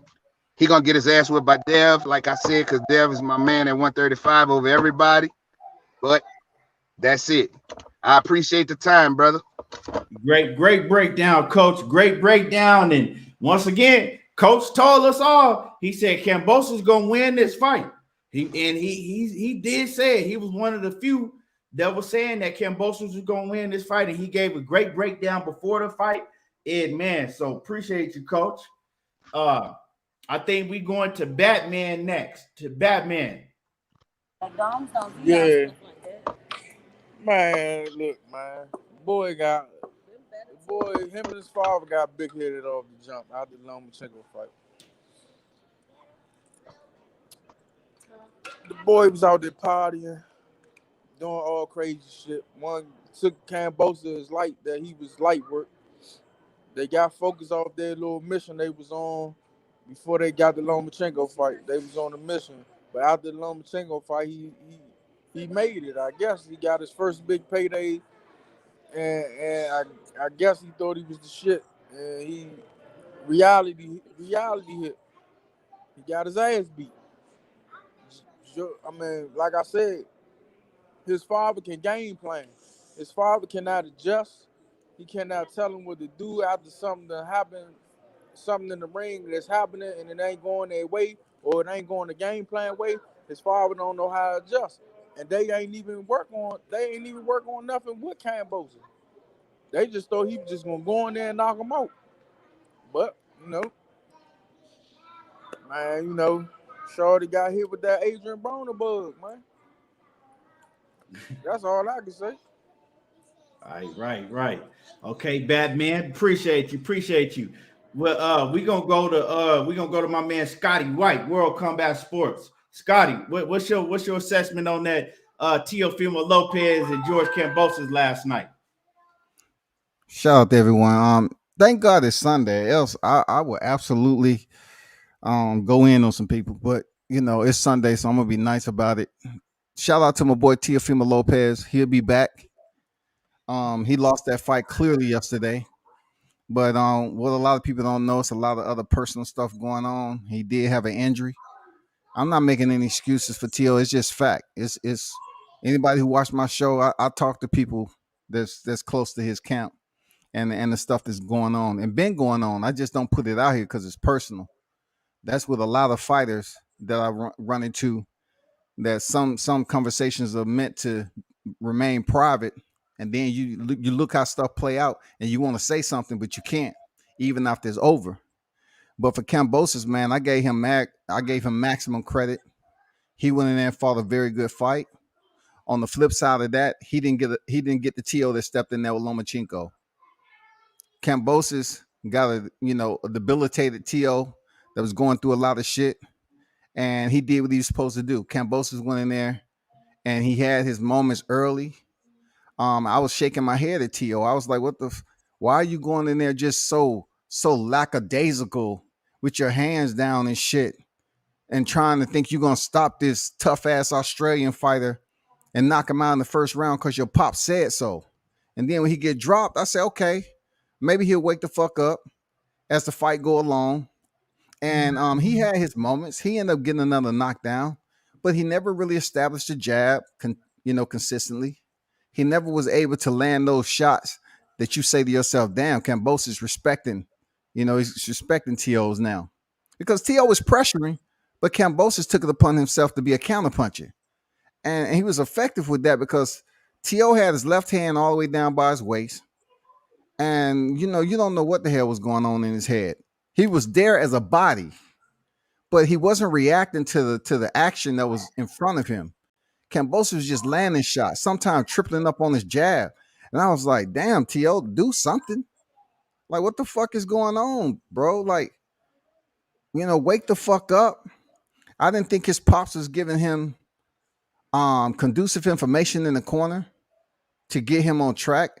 I think, deep down inside, his pops know what's going on like I did. His pops know what was going on with his son. He knew. He knew his son probably couldn't give him more than what he was giving him, point blank. So I don't put 100% blame on his dad giving him, information that wasn't energizing or motivating him to just go for broke. He did earn a knockdown in the ninth. You know what I'm saying? But besides that, Kambosos recovered. He's smart. He fought a very smart fight. He fought with tenaciousness, grit, courage. He fought for Australia. He never relented. He kept on the pressure. You know what I'm saying? I like what Kambosos brought. That's what you're supposed to do in that type of situation, especially with Teofimo Lopez. I mean, these motherfuckers down here in the A, they was really going at each other's throat, arguing off camera, all that shit. So this is built up animosity, man. They couldn't wait. They had so much venom towards each other. It just played out in the ring, and Kambosos, he's on glory heaven right now. He took all the titles. He won. Now he's the undisputed lightweight champion. All right. Salute to Kambosos, man. T.O. got his ass whooped last night. Period.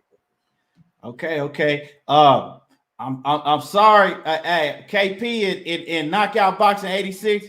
I apologize to y'all. I'm gonna go. I gotta go after Scotty. I gotta go after this one. And then I'm Go gonna ahead. let y'all cook. Now, Scotty said, you know what I'm saying? It's Sunday, but hey, I got the same energy Friday or Sunday. So let me talk about this. All right.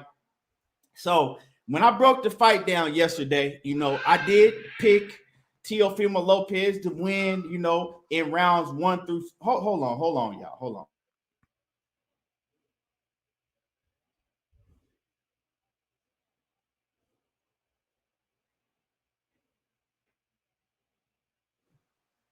Okay, my bad. So I did pick Teofimo Lopez to win in round 1 through 6, right?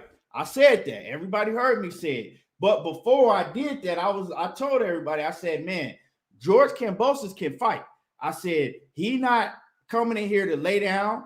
I said, and he trained and he's well prepared for this fight, and his mentality is of a killer and a winner. I said, when I studied George Kambosos, and if y'all go back to the fight and then listen to my breakdown, everything I said actually took place in the fight. I said, George Kambosos is a counterpuncher. I said, he's a counterpuncher. He's going to wait for you to make your move, and then he's going to counterpunch off of you. Now, what I didn't see George Kambosos catching Teofimo Lopez early and sitting his ass down, which he did. Everything else pretty much played out like I said it was going to play out. But one key thing is I didn't think that Kambosos was going to be able to take Teofimo Lopez's punch and continue to come, because I told y'all, I said that Teofimo Lopez, he gets hit a lot, especially later on in the fight. And I told y'all, I said, George Kambosos, I said, he don't fight with his hands up. I said, he uses his reflexes, right? He uses his reflexes to get out of the way of punches. You know what I'm saying? To bob and weave in punches. I said, so he's going to get caught by Teofimo Lopez. I said, and when he get caught, he going to get caught clean. And I think that, that's going to be the end of it. Well, he got caught. He got caught several times early on in the fight and later on in the fight, but he was able to take Teofimo Lopez's power. That's what I didn't see happening. Everything else, I pretty much seen it going how I was going to go. Now, George Kambosos was able to, first, he let Teofimo Lopez right off the bat. Teofimo Lopez came out the gate. Now, I heard World Combat say he was lackadaisical and he wasn't really, well, if you look at the Lomachenko fight, he came out on the gate on Lomachenko, throwing hard-ass shots, just like he did against Kambosos. He was hitting Lomachenko in the arm, but the difference is George Kambosos, he wasn't having that shit. You ain't going to come out here and throw hard-ass shots and scare me and make me keep my hands in my pockets for 7 rounds because I'm worried about your power. I'm throwing right with you. Every time you throw some shit, I'm throwing right with you. I'm throwing in between your shots and what's up. You know what I'm saying? Right? Because I'm not afraid of your power. So Teofimo Lopez, he came out, right? He came out guns blazing. And he thought he was going to be able to land some shit big, or he thought he was going to be able to intimidate George Kambosos early on in the fight. And that's where the ties changed. When he couldn't intimidate George Kambosos, as rounds went on, you seen it in Teofimo Lopez's face. His confidence got smaller and smaller, and you can see it in his body language, right? He didn't have the confidence no more as the rounds went on. He started losing confidence, like, damn, I'm hitting this dude, but I can't get him out of here. And at the same time, I told y'all, Teofimo Lopez's defense ain't like that. He get hit a lot. We seen it in the Lomachenko fight when Lomachenko finally started to fucking let his hands go, right? Now, people want to say, oh, well, this ain't the same Teofimo. World Combat. I always say, you got to take a man for his words. Teofimo, before the fight, they was asking him, why are you so confident that you're going to win this fight? He says, because of how I trained. He says, I trained my ass off for this fight. I did everything that needed to be did in training. That's why I'm so confident, because of how I trained. So I don't want to hear I was hurt and you know what I'm saying? They set him up, Poppy. Hey, bro. They set my son up, bro. They forced us into this fight, bro. I don't want to hear none of that shit. You know what I'm saying? I never said that. Huh? I never said they forced him into anything. He did say he was injured, though. His dad said that they forced him into the fight. You said that he was injured. Well, before the fight, Teofimo Lopez, why do you feel so confident that you're going to do and you're going to walk through this man so easy? Because in his words was because of how I trained. I trained my ass off for this fight. So when he told Deontay Wilder, you a bitch and stop making excuses, well, now who's the bitch? Who making excuses? Can I respond to that Deontay Wilder situation? Because the Deontay Wilder situation was after the fight. Tio's situation was before the fight with him saying he had an injury. I totally get where you're coming from when Tio called him that. I ain't agree with that either. But right before the fight World Comeback, Tio said, I trained my ass off for this fight.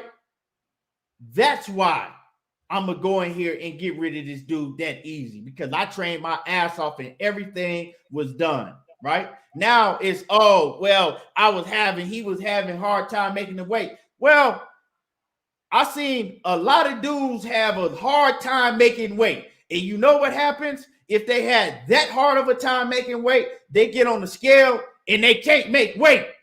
He got on the scale and he made weight. 135 though, on the nose.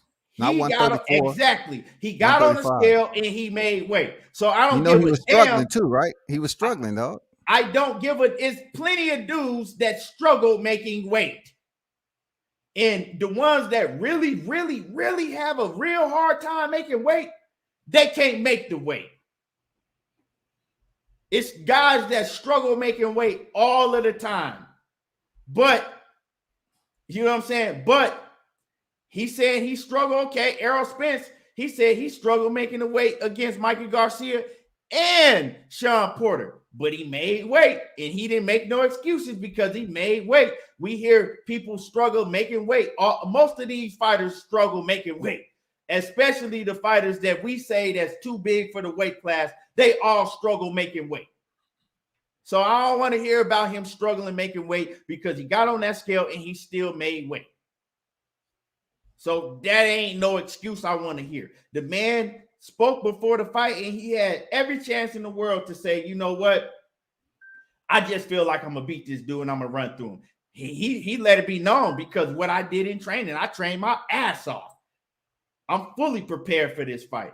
So stick to that shit. I don't want to hear none of that other bullshit. You know what I'm saying? And what I saw in this fight, I saw that he did everything he said he was going to do. He did everything he said he was going to do. But the difference is George Kambosos was able to take his shots and continue to use his ring IQ, continue to keep his calm. He never strayed away from his game. We're going to give George Kambosos the credit. We're not finna give excuses for Teofimo Lopez, right? His loud ass fucking mouth and his loud ass daddy. Straight up. It had nothing to do with the fight, though. It has everything to do with the fight because he wasn't talking during the fight. He wasn't talking during the fight. George Kambosos never, ever once, right? He never once got away from his game plan. Even when he was hurt, he got back to his game plan. He got back to boxing. Like I told you in my breakdown, I said the man is a sharp counterpuncher, right? He was counterpunching the whole time. Every time Teofimo Lopez would throw some shit, George Kambosos had some shit ready for him. And I told y'all in my breakdown, I said, George Kambosos, I said, he doesn't abandon the body. I said, if you watch George Kambosos, I said, he goes to the head just as much as he goes to the body, right? And every time he would let Teofimo Lopez know, okay, if you're worried about me going up top, bam, I'm hitting you with a hard body shot, and then I'm coming back up top. You know what I'm saying? If you come in try to barge in, I'm sliding back and I'm sticking you with the jab. And then I'm coming with the overhand right. Because I know from seeing other fights that you don't have no defense for this overhand right that I'm coming with, right? And George Kambosos, he saw what was working for him. He stuck to the game plan. He continued to do it. And as the rounds went on, Teofimo Lopez's confidence in his face, his body language, you could tell. You could tell because one thing about Teofimo Lopez, he don't have no poker face. He wears his heart on his sleeve. You can see it. Everything he feeling in the inside, you can see it on the outside, right? His body language, his face, his mouth started to droop down and shit, and he wasn't looking confident. And if you go to the corner, his daddy don't know shit. His dad, instead of giving him a game plan, I'm listening to his pops, and his pops is telling him, hey, Poppy, you winning this fight, Poppy. He don't got fucking nothing for you, Poppy. Go out there and beat the fuck out of this dude, Poppy. You know what I'm saying? Go out there and just beat the shit out of this dude, Poppy. Poppy, he has nothing for you. Hey, bro, he has nothing for you, bro. Man, get him, bro. Go out there and beat the fuck out of this guy, bro. And it's like, well, what are you telling him? You're not telling him nothing. He getting his ass beat. He's losing rounds, and you talking about, oh, go fuck him up, bro. Hey, man, he has you winning these rounds. You know what I'm saying? And you're not telling the man nothing. You know what I'm saying? You're not telling him, hey, Tio, you know what I'm saying? He keeps catching you. He's waiting for you, and he keeps countering you with the overhand. You know what I'm saying? Put your hands up and stop running in because he's catching you with the jab. You know what I'm saying? Get it together. He's not telling him nothing. He's not telling him how to set up his offense. He ain't telling him nothing. Hey, bro, go fuck him up, bro. You know what I'm saying? He got nothing for you, Poppy. All that shit ain't, what are you telling him? You know what I'm saying? His daddy don't know. His daddy didn't know what the fuck to do. You know what I'm saying? And if we said, oh, he just wasn't prepared. I saw a prepared Teofimo Lopez. He was prepared. You know what I'm saying? People say, oh, well, his weight cut. And nah, I don't want to hear none of that shit. I've seen a prepared Teofimo Lopez that didn't know what to do when shit wasn't swinging his way. You know what I'm saying? Because people making all type of excuses, but y'all not talking about the big shots that he was catching George Kambosos with. Yeah, he was catching George Kambosos. He was a lot. But George Kambosos was able to take his shots, hit him with 3 and 4 shots in return, and continue to come. That's what I'm saying. Just like when we talk, and I hate to bring this, but I'm going to make an example. Just like when we talk about Tank Davis, right? What's going to happen when you get in the ring with another fighter that's determined, that's going to continue to come, and that's going to be able to take your power? And when they take your power, they going to come with 1 and 2 and 3 shots themselves, and they landed on you. Can you go to it? Can you go to plan B and C? Can you make the adjustment? Can you up your defensive game and start getting hit with certain shit? And Teofimo couldn't. That's why you seen the worried look on his face. And once again, his daddy didn't know what to tell him. All of that shit. I didn't see a man coming in the fight injured. Well, if we want to use the injured shit, we can say that he would never have them belts if Lomachenko didn't have a shoulder injury. I didn't give no excuse for Lomachenko because I didn't see it. I saw Lomachenko as a fighter that, you know what I'm saying, Teofimo went in there, was hitting him with some big shots on the arm, and Lomachenko was, you know what I'm saying, he was worried about fucking throwing. And he tried to wait to the later rounds, hoping that Teofimo Lopez was going to get gassed out. You know what I'm saying? And Keon, that was after the fight, though. Lomachenko lost the fight. That was after the fight. He came up with a shoulder injury. I don't want to hear just that like shit. Pacquiao and his legs, dog.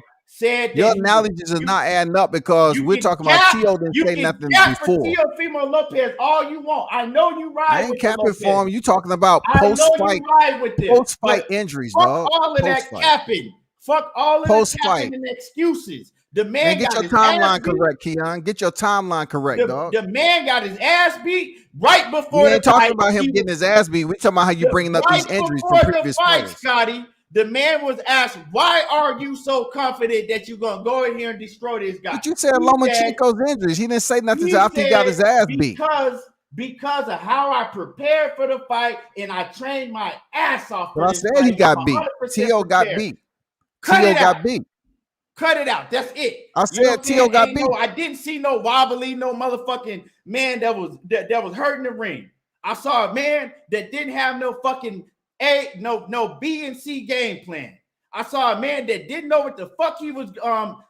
I saw a man that didn't know what the fuck to do. But you want to come up here and cap for Lomachenko when he was coming back in the 12th round against T.O. And then he loses the fight and turn around and say, "Oh, my shoulder hurt." Man, you got to keep that same energy across the board, Keon. He would hit Kambosos. What you up here vouching and capping for Lomachenko for? Still standing there. He didn't know what to do. Man, Lomachenko didn't say shit about no shoulder before he stepped in there with T.O. You had your chance to talk. Now, KP, I'm gonna give it to you and knockout boxing, and then I'm gonna give it to you. KP, you in the building? You on mute? KP, okay, knockout. You in the building? Knockout. Yeah, bro, Yo. I'm here. Can y'all hear me? Oh, no, go ahead. KP seemed like he back. Okay, KP, you got KP, go ahead, bro. You on mute? Yeah, hello. You hear me? Okay. Yeah, you hear me? Yeah, man, that was a Lopez showed me this, man. I ain't no excuses. I don't do them excuses. Teofimo Lopez had no jab defense, and he wasn't focused right. But that's his fault. Well, you know, that's fault because I guess I guarantee you we don't get a check for his excuse, but he get a check. So the motherfucker took the check. He got in the ring. He got his ass whooped. KP, hold on real quick. Yo, 817. World Combat, that's the family. You know what I'm saying? We not gonna trash World Combat in the comments because he has a different of opinion. World Combat, he just got different opinion. Get personal all the time, dog. Hold on. So we not gonna do that. We that's my man's. You know what I'm saying? We don't do that over here, dog. We not gonna do that. You know what I'm saying? We just disagree. We just disagree sometimes. That's it. That's all we do. He has World Combat, right? He has a personal relationship with Teofimo Lopez and his pops. That's his guy. That's his people. So he gonna roll with his people, just like, you know what I'm saying? Some of us gonna roll with our people. It ain't gonna be no disrespect, and you know what I'm saying? He got his opinion. Me and him go at it like that. Just like when y'all used to see me and Money go at it and cussing each other out. It ain't personal. That man can have his opinion, and it ain't nothing personal. But so you know, we all family. So KP, go ahead. My bad, KP. Yeah. I mean, you know, he got his own personal relationship with him, so he knows more than we gonna know. But as a fan watching the fight, that man came in that ring thinking he just gonna breeze over Kambosos. That's what he did. He came in there with that kind of confidence, and then what happened is when he didn't follow what he followed against Enlo. See, he had respect for Lomachenko. He had to have it. He knew what he was up against. He changed, his mindset changed automatically when he was fighting this fight. So now he the big dog. Everybody hunting for you, though. It's different when they hunt for you. So, you know, it's easy to say what you would do, this, that, and the third, but he didn't have the jab defense. He didn't take away the guy's jab or nothing. And then he's standing in front of him like he felt like anytime he could let it go his right hand and it was over. That's what he felt like. And then in the first round, he stood right there too long and got caught. Bam. Got the knockdown. And then his daddy lied to him in the corner and said he was off balance after the first round. When actually he wasn't off balance. He was on balance. Yeah, his ass got caught. He was protecting his ego. And he went out there and fought the same way for the rest of the rounds. He made no adjustments. And that was it. I don't know where them dudes talking about they figured he won 10-2 or no goofy shit like that. Man, Teofimo Lopez got beat last night. And he blew his shot. I don't know what Aram gonna do with him now. It's fucked up game plan to be fucking with Bob Aram like that, boy. Hey man, it's a dirty world. It's a dirty game. You got anything else you want to add to that before I pass it to knockout? Oh, I'm gonna say this before I let it go. Mentally, man, that's what I be saying about these fighters, man. Me and you, Keon, we agree on this one. I haven't seen Tank Davis in a fight where he had to come back for some shit. So that's why it's hard for me to just be like, he gonna beat everybody at this weight. No, I don't do that. They got to get in there and fight. You know what I'm saying? They got to get in there and fight. None of them dudes have fought. So I want to see them all mix it up and fight.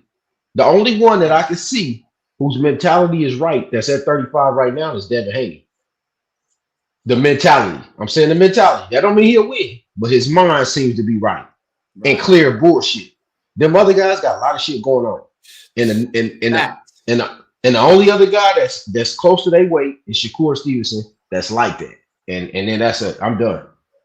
Right. And I agree with you 150% when you say that, man. I always tell people that. I said Devin Haney has the discipline, the focus, and the mentality to actually be the best. That's why I say right now I got Shakur Stevenson over all of them. I said, but when I look at Devin Haney's discipline and his mentality, if I pick anybody to pass Shakur in the long run, it's Devin Haney. But let's move on to, and y'all hit the like button.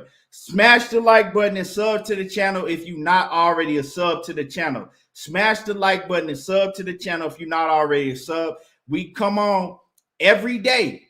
Every day I'm on here cooking at 12:30 Pacific. That's California. You know what I'm saying? 1:30 Mountain Time, 2:30 Central, and 3:30 on the East Coast. So that y'all know what time I come on. In Knockout Boxing 86 TV. Let me get your assessment on this. So man, y'all covered everything real good, bro. And so I want to try to tackle it from some different angles. So first of all, the Teofimo Lopez and his father thing, man. Like here's my thing with him, bro. When you have an emotional ass trainer that's trying to run up on people in the damn media workout and trying to show how tough he is and guaranteeing knockouts and shit in the first round and all that, like think about other trainers, think about other coaches and shit. They don't be going up there guaranteeing victory and putting pressure on their athletes and pressure on their fighters and shit like that. He put undue pressure on his son even before the fight started. And I said the same thing about Devin Haney when he was talking about he gonna knock out Jorge Linares. I much more prefer his approach with Jojo Diaz right now. Like, hey, I'm just gonna win the fight. I'm gonna beat his ass, and we're gonna keep it at that. Teofimo Lopez Sr. put all this pressure on his son to go out there and get a first round knockout. And I heard the brother Scotty say that Teofimo came out lackadaisical. I saw it just the opposite, bro. He came out guns blazing, trying to make his dad look like a prophet. Came out loading up on punches and trying to end the night early, bro. He didn't come out lackadaisical at all. And so when you got an emotional ass trainer like that, you're gonna be an emotional ass fighter. I much more prefer even kill, business as usual, methodical approach. Like that's how he should have came out. Now, as far as making excuses before the fight, or after the fight, before the fight, after the fight, whatever, I don't like the delusion that's coming out their camp, bro. And that's why I dropped some content on the channel today. Like, if Teofimo Lopez ever gonna bounce back, he gotta fire his daddy, bro. Straight up and down. He gotta get rid of him. Cause that same delusion that his daddy had, he had right after the fight. The man wouldn't even let George Kambosos enjoy his moment, bro. He beat you fair and square. You look like you got jumped. You look like you went to the wrong club in the wrong neighborhood and the homies jumped your ass, bro. You got your ass whooped, fam. And for you to steal the mic talking about you won, everybody in the arena know you won, that's why they all booing. Nah, bro, they didn't start booing until you tried to say you won, fam. They was cool. They was quiet. They was chilling. They was listening to Kambosos' interview. Then the moment you got up there, start talking about you won, that's when they started booing. Then you listen to his pops after the press, after the fight and shit, his little interviews and shit, he's saying the same thing. Oh, we won. Everybody know my son won. He won it easy, 10 rounds to 2, yada, yada, yada. Look, bro, you can't fix shit if you're not willing to admit something wrong with you. How can he trust his dad as his head trainer? How can he trust him moving forward to be like, hey, this is what you did wrong. We need to work on this, and this. It's one thing to not have the ability to do it in the corner during the fight, which KP and Key, all y'all alluded to so great. It's one thing not to be able to do that, but to not even be able to do it after the fight, bro, to not even be able to say, damn, like, yeah, we need to go work on this. We need to go work on that. We're going to go back to the drawing board, and we're going to come back better. To not even do that, what that tells me is he just going to get in camp again for his next fight if his daddy is his trainer. And his daddy gonna be doing interviews talking about, yeah, we won that fight. We got that behind us. We just training hard. We just doing this. We just doing that. No adjustments. No recollection of what they did wrong or how they missed the mark. And that's gonna set up for disaster for them. And then now here they talking about moving to 140. And then I'll pass it to the next person. To me, honestly, all that troublemaking weight shit, I rarely seen since I've been watching boxing. Moving up in weight, it's not the answer, bro, because the shit that exposes you in smaller weight classes in terms of your flaws, getting hit with that overhand right all the time, not being able to block a jab, getting hit with the same left hook from Kambosos over and over again. The answer ain't fighting bigger and stronger dudes, fam. Like, that's not the answer, bro. That's not the answer. The answer is not like, yo, man, I was struggling down here at 135 and I just got beat up. So what I'm gonna do is I'm gonna go fight dudes that's taller and stronger and bigger. Nah, bro, that ain't the answer, bro. He gonna get mopped up there at 140 if he run into the wrong people. Is he talented enough to beat some? Yeah, bro, he is. He is. But the top dogs, like, shit, him and his pops better be glad they wasn't in there with Josh Taylor, bro. Like very, very happy. And this is a message to, like, all the fighters. This is why you fight the big fights we want to see when you can fight them. Because let's say that was Devin Haney that beat his ass. At least you would have got more money. At least that's a better name to lose to. You getting shitted on 10 times more because of who you lost to. Not just that you lost, but because of who you lost to. So to all these fighters out here, bro, make the fight right now, fam. Make the fight right now. And then I know there's one last thing I ain't hear y'all touch on because I'm trying not to repeat everything that y'all said. One last thing I noticed y'all ain't touch on, bro. Teofimo Lopez, his ass get cut up and bruised up very easy, bro. And that spells trouble to me, dog. Like, he always getting cut up. He always getting swole up. He always look like he been in a barn burner, even when he win. Go look at his face post Loma. Go look at his face post Nakatani. And now this shit, he get cut up everywhere, swole up everywhere. And it's just, they need to go back to the drawing board. The only way, if Teofimo Sr. is in his corner, unless he's just fighting a bum or fighting somebody that's not on his level, if he's fighting anybody that got any kind of life, any kind of contender or champion, bro, and he got his daddy in his corner with them lack of adjustments and not knowing what the hell he doing, bro, Teofimo gonna be in trouble again, bro. I hate to say it, we might have seen the best of him against Lomachenko, bro, unless he makes some serious changes. Hopefully he has the gumption and the mental toughness to do it, because he got to get out from under his daddy, bro. And that's all I got, fam. Yeah, man. Can I respond to that great right quick? breakdown. Yeah. What's up? Can I go ahead. To that right quick. Go ahead. I want to clarify the lackadaisicalness, right? If you're going to bring aggression with offense to open the bell, he did come out the gate like that. What I mean by lackadaisical, he came out there and he landed some heavy shots, but he was lackadaisical with his defense. If you're going to bring the vengeance, you got to be prepared for the vengeance that is returned to you. If you're going to come up somebody like Kambosos that early in the fight, you need to make sure you have your hands up and have that defense. He had his hands swinging down. That's what I mean by lackadaisical. He came out firing. He might have underestimated Kambosos. He came out firing those hard punches in the early rounds, but he wasn't really taking I wouldn't say careful consideration. He wasn't taking it serious for what Kambosos was going to give back to him. And when Kambosos started touching him up, he still had his hands down. He didn't have a sense of urgency. He didn't take it serious. He was lackadaisical in the fight when it comes to his defensive being defensively sound. I thought he was lackadaisical in that aspect, man. Okay, I see what you're saying. I would just say that's his style, though, Scotty. Like, if you go watch Nakatani, you go watch Lomachenko, you go watch any of his fights, and I know you have, he fights with his left hand down, bro. That's what he do. That's why his defense is his shoulder, bro. His hand's always down, bro. That's how he fights, man. When he was getting touched up, and it was early in the fight, both fighters fresh, he didn't have a sense of urgency to know that, okay, Kambosos is here to fight. It just seems like he was gonna weather that shit. It was easy work, and he didn't think it was a priority to take him serious, even when he was in the second round. I'm like saying to myself, why you don't have your hands up? Why you don't? I feel you. Shit, to me, that come why from you his aren't pops, alert? though. That come from his pops. That come from his pops. To me, if your coaches is telling you everything okay, if they lying to you and shit, and they delusional, you gonna be emotional. You gonna be delusional. So a lot of that go to his leadership. Who split bro. the ropes that knockout? Who split the ropes? Who split the ropes and contend? Tio. I don't give a damn what his pop's saying. Fighters have to split the ropes to go in there and contend and make decisions on their own. They don't need no degree for that. They have to use their own thought process sometime to improvise, adapt, and overcome. If they choose not to do it, then guess what? That's showing weakness, man. If he want to listen to his dad who say the same thing all the time. And that's what I'm saying. He need to get out from under him, Scotty. That's what I'm saying, bro. And that just shows how talented he is, that he's been able to make it this far with such a horrible trainer, bro. But if he gonna make it be any world further, champion at 140 that knockout. Whether you believe it or not, Yo, he's gonna if be Josh world Taylor, champion at if 140. Josh Taylor dropped the belts and Reed just Well, move up, and Jose Ramirez ain't there, yeah, he probably can be champion. right. Let me say something. let me say this, right? Right, and I'm gonna make this point, and then I'm gonna cook on it, and I'm gonna let y'all, give y'all take on this. Could Teofimo Lopez, right? Could he have fooled us, right? Could this be the reason that he never wanted to get in the ring with Devin Haney? Could he have fooled us? And this is what I'm gonna lay my bill down, and then I'm gonna let y'all cook on this, right?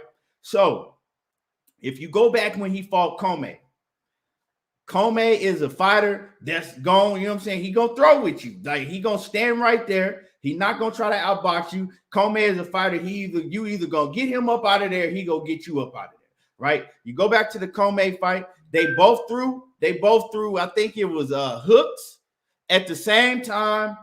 And Teofimo Lopez just landed before Comey's. So we didn't even really get to see them fight like that. Teofimo Lopez just landed his shot before Comey did, and bam, that was the end of it, right? Before that, we seen Teofimo, and I don't like to do triangle theories, but hey, we seen Teofimo Lopez. He really struggled with Nakatani. It was an excuse after the Nakatani fight. Oh, I was going through this. I had personal. It was excuses after the Nakatani fight, and he struggled with Nakatani. Barely got past Nakatani, then he did his thing with Comey, and it was just basically one shot, and we really didn't get to see that fight. Then on to Lomachenko, right? Now, we all saw that Lomachenko didn't throw he really didn't even throw a punch into the 7th round. For 6 straight rounds, Lomachenko didn't fight, right? When Lomachenko started fighting, Lomachenko started, he was, winning the rounds when he was fighting. Now, I was still impressed by Teofimo then because I seen that everything that Lomachenko threw, or every time Lomachenko hit him with some hard shit, Teofimo Lopez had an answer, right? Now, Lomachenko said he was hurt. I ain't giving the man no excuses. I didn't then, and I'm not now. But let's just say Lomachenko went and fought Nakatani and destroyed Nakatani, right? Made that man look like he wasn't shit. I don't like to do triangle theories, but let's go back to what I said first. Could it be that Teofimo Lopez, he fooled all of us? You know what I'm saying? Because finally, when he got in the ring against someone that maybe wasn't as skilled as him, but had the fucking heart, had the toughness, and was going to keep coming and wasn't going to lay down when you hit him with a big shot. Because like I said, I didn't see a different Teofimo Lopez last night. I saw a man that got his shit off. Multiple times in that fight, he got his shit off. But he got his shit off, and he was in there, like I said before, against a man that was able to take his punches, stick to his game plan, and continue to come. So maybe Teofimo Lopez ain't as good as people were saying that he is. Could that be a possibility? Could that be a possibility? And yeah, knockout. He go up to 140 against any of them dudes. It ain't gonna look good. And one more thing, right? Before y'all answer that. One more thing I gotta say is that people always talk about how big Teofimo Lopez is. I've seen Teofimo Lopez in person. I've seen Devin Haney in person. Devin Haney much bigger than Teofimo Lopez. I've seen Shakur Stevenson that fights at 130. When they tell y'all that Teofimo Lopez is 5'8", they're a 5'8" fucking lie. That is the biggest lie I've ever seen. Teofimo Lopez ain't nowhere near no 5'8". It also, Shakur Stevenson is bigger than Teofimo Lopez. He's taller than him and he's bigger than him. I seen both of these dudes in person, up close and personal. And so why is it so hard for him to make weight? I don't know. But Shakur bigger than him. Devin Haney bigger than him. So I don't know what his discipline is like. All I know is he make weight all the time. But anyway, that's neither here nor there. But let me get to I think is what did you go first? World Combat? Who went first last time? It was Scotty, then KP, then me. But we can keep the Okay. same order because I just talked, so we can let Scotty go. Yeah, bro. yeah, Scotty, you go ahead and get your build on that. On the size differential, what's No. what you saying? On that, I broke it down and basically on could Teofimo Lopez had a fooled us. Like maybe he ain't as good as people was giving him all the credit for. That's funny. That is absolutely hilarious, man. You know what I'm saying? Tio ran the gauntlet with Nakatani, Comey, and Lomachenko.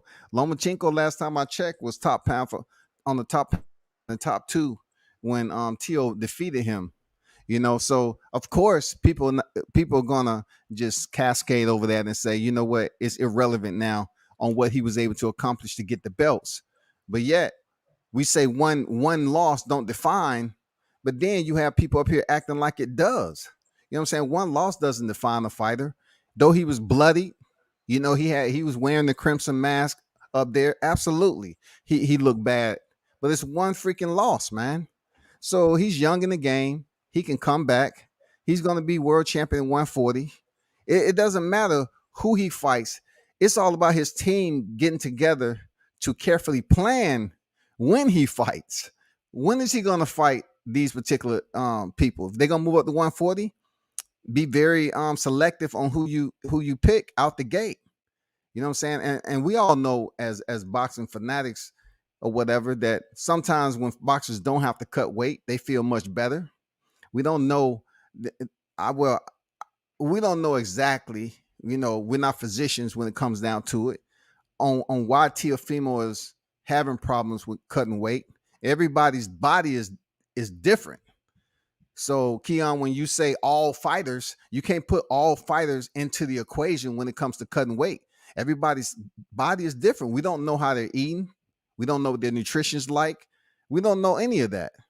But his career, you know what I'm saying? Because I to God that some of these other fighters that's at 135 and they take their first loss. I hope people are not sitting up here throwing them out to the trash bin and saying, you know, are they overrated? How can Tio be overrated when he earned the championships? He's a world champion, man. You know what I'm saying? He went up there and collected the belts. How can he be overrated just because he them? You know, that's lunacy, bro. I mean, he still has so much time in his career to come back to the ring, whether it's at 135 or 140. So I definitely don't think he overrated. But I have mentioned in the past that I believe Lomachenko is overrated. You know what I'm saying? I mean, you can look at the fighters. You can look at his resume. He was able to beat the top pound for pound guy, double gold standard Olympian, and he did what he had to do. How can he now face a mandatory and have a bad fight and he's overrated? It doesn't make any sense to me, man. You're He'll be back. contradicting yourself, Scotty, because you're saying that you believe Lomachenko is overrated, but now you're saying it's no possibility that Teofimo Lopez could be overrated. I ain't say no possibility. Don't put words and don't inject words I didn't say. That's what you just said. You said it was comical that anybody could think that Teofimo Lopez is overrated. I didn't say no possibility, though. I did not say no possibility. You're contradicting yourself, Scotty. No, check this out. All the hype that was for Lomachenko heading into that fight. No, because I went in here and snatched money out your hand for that Lomachenko fight. So when it came down to it, it was a lot of hype from everybody on the gold standard Olympian, 2-time gold medal standard, right? And coming into the damn professional leagues, fighting for a championship, his second fight. So it was so much hype going into that fight for Lomachenko. Nobody had Tio winning. Nobody had him winning. They was all for Lomachenko. And then when Lomachenko went in there and froze the fuck up in the first part of the fight, people want to sit up here and make excuses like you, talking about he had a shoulder injury. That's contradicting. First of all, don't put words in my mouth. I never said nothing. I said I said I'm not gonna let that man. I said I didn't make excuses for Lomachenko now, and I ain't gonna do it, and I didn't do it then. Don't put words in my mouth, Scotty. Why are you bringing up the shoulder Don't then? put That had words in my nothing to do mouth. with I Teofimo's said fight. people. Were saying, and Lomachenko was saying he had a shoulder injury. I Yeah, never we didn't made that accept that. excuse We for didn't him. accept that excuse. Now No, you we was didn't accept that co-signing that. You excuse. never would have put So it in I your didn't narrative if you co-sign weren't shit. trying to No, mention. he Don't didn't put words co-sign in my that. mouth. Everybody was saying that because Lomachenko said it after the fight. Nobody else said that, man. We wasn't rocking with that. We didn't give no. Didn't nobody just say, "Oh yeah, his shoulder was hurt, so that's why he lost." Nah, he said it. Just It like just Figueroa reminds coming, me that of. motherfucker complaining and all It that, just man. Like, reminds me of nah, man. did the same Mayweather. See, Say it Like again. We it can't was hear you totally breaking up, irrelevant. Scotty. It was totally irrelevant to Teofimo because he never really mentioned, after the fight about any injury. He pretty much put it out there before time. You know what I'm saying? Before time. These guys, Pacquiao, Lomachenko, and plenty others, they sitting up here talking after the fact. Okay. Let's say this. Let's say this, then, Scotty. It really don't matter. He ain't got them belts no more. Correct. I don't. So that was never So my he got issue. it.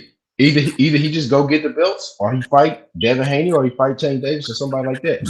My whole point is this: with those guys at 135, I don't want to be looking at 135 like I'm looking at 147. I I mean, totally agree. 135. These dudes is 20. They 20 something years old. I don't want to be waiting until they turn 30 for them to all fight. That's some goofy shit. So as a boxing fan, I want to see them fight now. They can fight again later. Because who knows what could happen to any of them. Somebody could either go up in weight and they can't make the weight no more. Somebody's career could be shortened just by one fight. Anything could happen. So I'm just ready to see the fights. I don't have time to be waiting around for niggas to have 3 or 4 kids before they fight each other. Like I like that's just where I'm at the point at with boxing. I comment on the shit every now and then when they had these panels, but I ain't in it like I used to be, man. Boxing turn you off. Boxing is like kiss my ass, and if you want to kiss my ass, you can stay around. That's how boxing treats us. So Bro, I'm beyond that shit. I mentioned earlier, right? I said it earlier on the live. I said, check this out. I'm glad that we have a clear path now, a better path, because Teo doesn't have the belts, and the possibility of Devin Haney fighting for all the dang straps, more clear path for him now. It's much easier because Teo and his pops was on here on YouTube going back and forth with Bill, agreeing and shaking hands and verbal agreeing and all this other shit, and then nothing ever happened.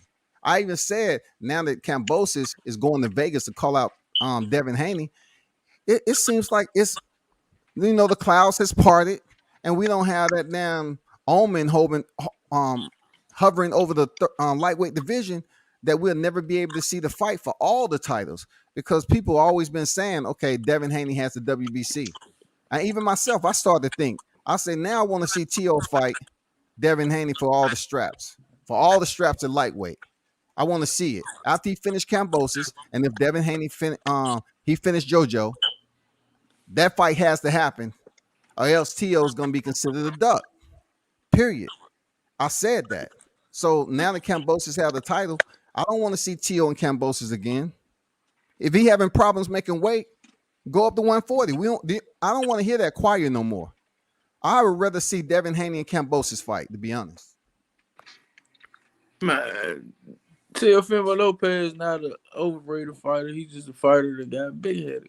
That's Let all. me because we kind of got out of order. Well, KP went. My fault.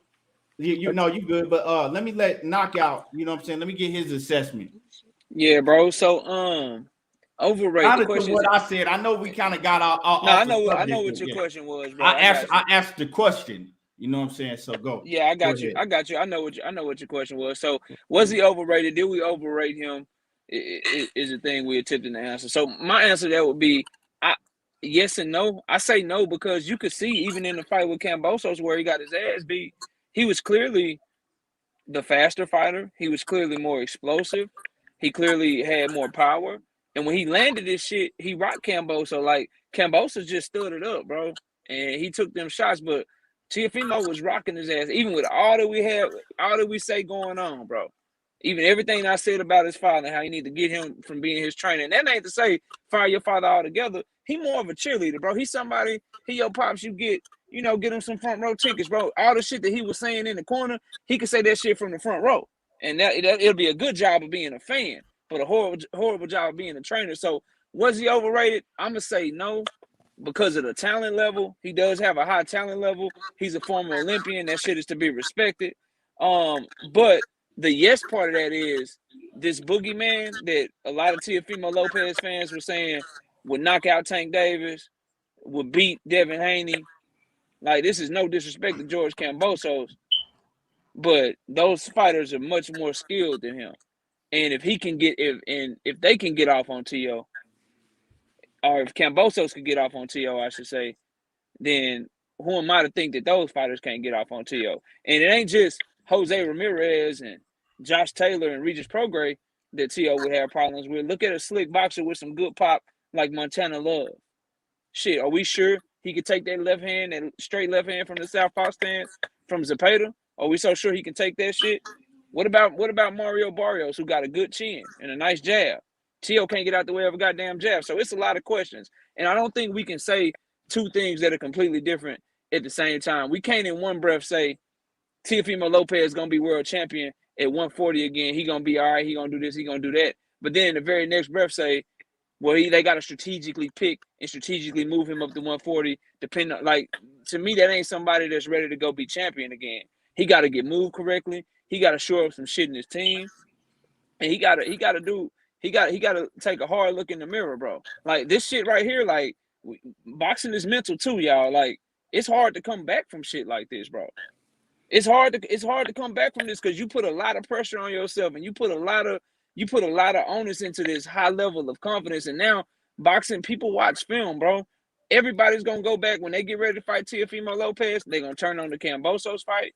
They're gonna turn on the second half of the Lomachenko fight, and they're gonna turn on the Nakatani fight. And it's gonna be fighters that are more skilled than Kambosos, that have a higher ring IQ than Kambosos, that have more power than Kambosos, that's going to be like, man, I'm finna try to execute the game plan he did until you show me you can get out of the way of this overhand right, until you show me you can get your foot movement together, until your pop show me that if I weather your storm, you got a plan B, a plan C, and a plan D that you can go to. So I don't think the talent of Teofimo Lopez was overrated, but I think the skill, the mind part of it, the part of, oh, he's so mentally strong, he was such a young fighter, he went and did this to Lomachenko. I think that part of his game was overrated, bro. I think that his corner, his team are really, really overrated. Like, Teofimo Lopez Sr. not a good trainer, bro. I hate to keep beating the dead horse, but he got to do something about that. That's the biggest flaw in his entire game, is who he got in his corner right now. And that's all I got. So it's kind of a yes and no. Talent not overrated, but everything else I think might have been a tad bit overrated, bro. Yeah. And y'all smash the like button. Y'all get up the like, smash the like button, and sub to the channel if you haven't subbed to the channel already. If you're not a sub to the channel and smash the like button. It don't cost you nothing. And Scotty, it was a question. I didn't give no answer. I didn't even say my take on it. I just threw out a question because I've heard people saying that, right? So, but Batman, let me get your take on that. Man, I don't think it's a possibility that he could have been overrated. I don't think he overrated. I'm gonna say this, and I don't think his father not a bad coach. His father just a coach that can't readjust in the corner. His father is a coach that can game plan, because y'all gave his father all the praise when he beat Lomachenko and got the good game plan early against Lomachenko. He's a good game planner. His father. Batman, let me ask you this, Batman. I'm gonna let you cook. Obviously, I don't mean to cut you off, but just to that point you're making, bro. Like, if I'm a football coach and I'm a head coach of a team and I'm only good on offense, but I ain't good on defense, I'm a bad coach, right?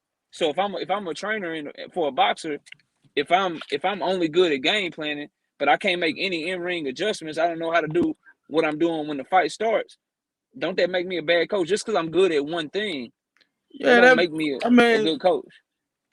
It makes you a bad coach because you ain't getting nobody that's good at that in the corner with you. So but his father got him to the Olympics. He should have been a U.S. U.S. on the USA team for real, but they snuffed him out. His father got him to the Olympics. His father got him to the status he is now. So his father not that bad of a coach. Nah, he not. So they delusional now because they beat the fake fight. and they got that money. So that money turned them into something. I mean, somebody they really were. I mean, heightened who they really were up. He started. Come on, dog. Y'all gotta look at this. Go through his routine. He was getting ready for Kambosos. He faked the COVID. After he faked the COVID, you saw him on the yacht partying. Bow. Then after the COVID, they rescheduled the fight again. You saw him in the club smoking on hookah. Come on, man. Who the fuck does that? Yep. Hey, Batman. He turned into Andy Ruiz, didn't he, bro? Yeah, he turned into a baby Andy Ruiz. He turned into Adrian Broner. Come on, man. And they overlooked Kambosos. Dog, they didn't even game plan for this guy, dog. They thought that man was gonna go in there and walk him down and knock him out.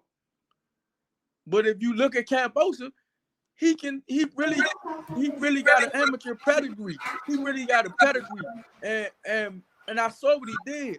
He made him so mad in the press conference where as though when I get in there, I'm gonna go in there and try to knock him out.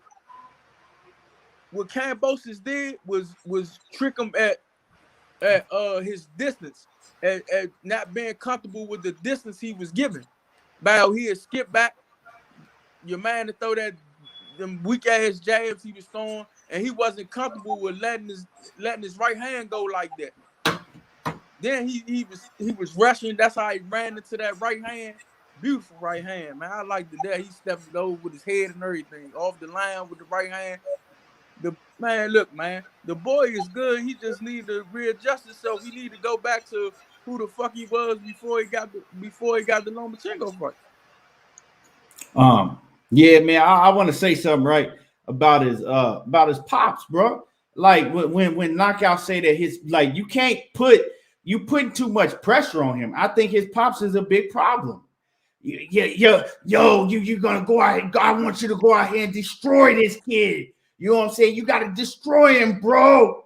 You know, hey Poppy, you gotta fuck him up, Poppy. And you put instead of saying, look, man, you gotta go out here and you know what I'm saying, we got different game plans. And I want you to go out here and do whatever you have to win. Like his pops is an idiot. The dude is an idiot. Like you could just and he's putting all of this pressure on his son, like basically telling his son, like you too good to even go more than one round with this guy. You hyping his head up and Teofimo started smelling and drinking his own piss. And he started drinking all of that shit that his pops was hyping his head up, right? Because they went out there and they beat Lomachenko. Then after they beat Lomachenko, they thought they could fucking walk on water. But no, listen though, Key. They been doing that. Come on, dog. He been doing that his son whole career. The way he talk, he's been doing that. It's just they stopped working. They stopped working. Like I said, if we can't give them no excuse, but they didn't prepare, they stopped working because at the end of the day, like I always say, hold on. Like I always say, you got to take a man for his word. And that man, when he was asked about why he was so confident, why him and his dad was so confident, his exact words is because my training, how I trained for this fight. I trained my ass off for this fight. I did everything for this fight. But you go through his timeline, people with cameras that was catching them out. That shit don't lie. Yeah, that's cool. But I'm taking him for his word. Good. Can I say this too? It's the other thing. Beckham, Odell Beckham touchdown. My bad. No, you good. You good. This the other thing too, bro. Like, so it's the lying too. Like, you don't lie to your fighter, bro. Like, you don't say shit like, oh yeah, you was just off balance. Like, what? He was off. Nah, bro, he got caught, fam. Like, you need to give him an adjustment on why he got caught and don't lie to him. You don't say shit like to your fighter like when he get his ass beat, it's a clear round for the other fighter. You don't tell him he won that round, bro. So like those are just things that to me, like it's such a big deal. And I feel what you're saying, Batman. I don't mean to be shitting on the man because I know he loves his son. He a great father. Like, look at where he got his son. But bro, like Angel Garcia shit that he was doing with Danny Garcia, it kept working till it didn't. Till he started fighting. Till he started fighting better fighters, bro. And so it's time, like, cause it ain't gonna get easier. Like Tio ain't at a point in his career where he can go back and start fighting, you know, people to build himself back up. He gotta fight contenders and champions from here on out, bro. All right, let me say this. Earl said he was working hard against Sean Porter, but he come back out and say he ain't even fucking trained for Sean Porter. So, I mean, he never said he didn't train for Sean Porter. He did say he did. Hold on, Batman. He never said that. He said he didn't do no strength and conditioning. I know for a fact that Errol Spence was sparring like 19 rounds. Yeah, he was doing all. You still gotta put your strength and conditioning in with your training. But not training and not doing strength and conditioning is two different things. He never said that. He said he didn't do no strength and conditioning. He said he didn't do not one push up, not one sit up, not one pull up, none of that. But he said he trained for it. He didn't do no strength and conditioning. So we got to get that straight. Yeah, and that would be on Spence. That wouldn't be because we can now hear Derrick James giving good instructions, bro. I'm talking about Teofimo Lopez. Part of it might be on him. He might not be working good. He might not be working out and shit. But for Teofimo Senior, if you my coach, bro, don't lie to me, fam. Don't tell me I'm winning rounds. I'm not. Don't tell me I slip when I know I got my ass caught. Don't tell me that I need to go knock somebody out in the first round. And don't be emotional when we get in front of the other team. You trying to fight with they daddy and shit, and you making me have to try to live up to some shit you've been talking, bro. That's the main thing for me. Like Teofimo always got to try to live up to the shit that his daddy talk. Like, bro, you ain't in the ring with me. What you doing all this talking for? I'm the one got to go fight. Man, so that's another part. Like just overall, he ain't that's good the sell no the fight, more, bro. I understand that part. That's the sell the fight. But motherfucking. If the boy was in there training like he was supposed to be, if this fight was done when the fucking was supposed to been done, he probably would have won. But other than that, he got the Adrian Broner, Ruiz fucking bug, man. He fucking thought he was bigger than what the fuck he was. He came, dog. You gotta look at it, dog. He started talking about have $10 million. You're not even worth $10 million. See, they just got out of reality, dog. They just got out of reality and thought they was the biggest things in boxing. Dog. Yeah, and I feel, I mean, it's validity to everything that we all saying. Like, you know what I'm saying? I agree with everybody, you know, in the whole, it's some of everything, but like, hey, at the end of the day, I saw the fight. And I didn't see a different fighter in the ring. I really didn't. You know what I'm saying? Now, one thing I did see is I saw when he fought Lomachenko, he did go to the body more against Lomachenko. Shit, I saw a different fighter. He was rushing. He was overthrowing his punches. He was using his athleticism. He was going past Kambosos. I saw a different fighter. When Lomachenko, he was sitting back. Off his jab, touching the body. He ain't do none of that shit in the Kambosos fight. That's exactly what I was trying to get at, man. He wasn't sound in that Kambosos fight at all. Yeah, but at the end of the day, you know what I'm saying? What he did or this and that, he still got his motherfucking ass whooped. He got his ass beat. And Keon, people lie to their fighters all the time. They tell them, hey, you behind in the fight. You know what I'm saying? The pump their ass up. You behind in the fight. You behind in the fight. They don't know if the cars ain't up. He still got his ass. They lie to their fighters all the time. Right. He still got his ass. But it's fine. Hey, but at the end of the day, he still got his ass whooped. He still talked all of that shit and didn't do nothing he said he was gonna do. His daddy talked all of that shit. Hey, bro. Hey, my son, bro. I promise, bro. 1 round, bro. 1 round, bro. I fucking promise, bro. Man, this guy. You get too wrapped up in that, Kia. You get too wrapped up in that, dog. Man, that's the fight. All of that shit. At the end of the day, All of that Money shit Brown rubbed off on you, man. Money Brown rubbed off on you. Y'all, That's but y'all know Hey. that shit was interesting though. all It of that was shit. interesting. It was a lot of yeah, content. for sure. It was a Hey, lot of all content. of that shit, bro. You know what I'm saying? He got his motherfucking ass whooped. Fuck A lot all of that. that I don't shit want to get none created- of that shit. He got his ass whooped. He talked all of that shit for months and months and months. He was gonna duck Devin Haney. We was never gonna be able to see Undisputed. We was never gonna be able to see Undisputed because he was gonna duck Devin Haney. He kept moving the goalposts on Devin Haney, talking Man, about y'all keep on talking. Y'all keep on saying that, like that. Shaking hands. JoJo. Hey, shaking hands. Wait, He did that. Well, okay. He did Well, that, let me Devin bring Haney. that back, right? We was did never that. gonna be able to get to see real Undisputed, period, because the motherfucker didn't want to fight. Period. Yeah, he You know did what I'm that. saying? He ain't want to fight. We should have already seen him and Devin Haney, but he turned down the Devin Haney fight when we could have Like already been Kambosos. seeing that.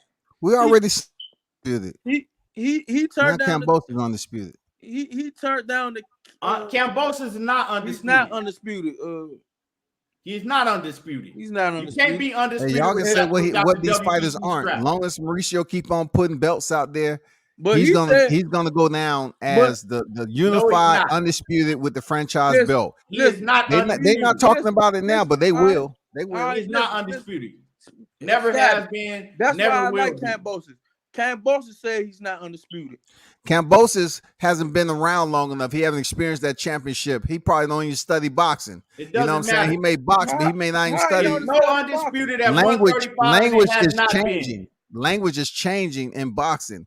And the It's language no is going to undisputed change at when Mauricio keep on 135, putting and it has franchise not belts been. out there, y'all. But hey, dog. Mauricio keep on putting franchise belts out there. Doesn't How matter. y'all gonna say It somebody has ain't not undisputed? Cool, Scotty. Why you think that they was trying to give what's it, Canelo the franchise title at 168, and he turned it down because he wanted to be the real undisputed champion at 168.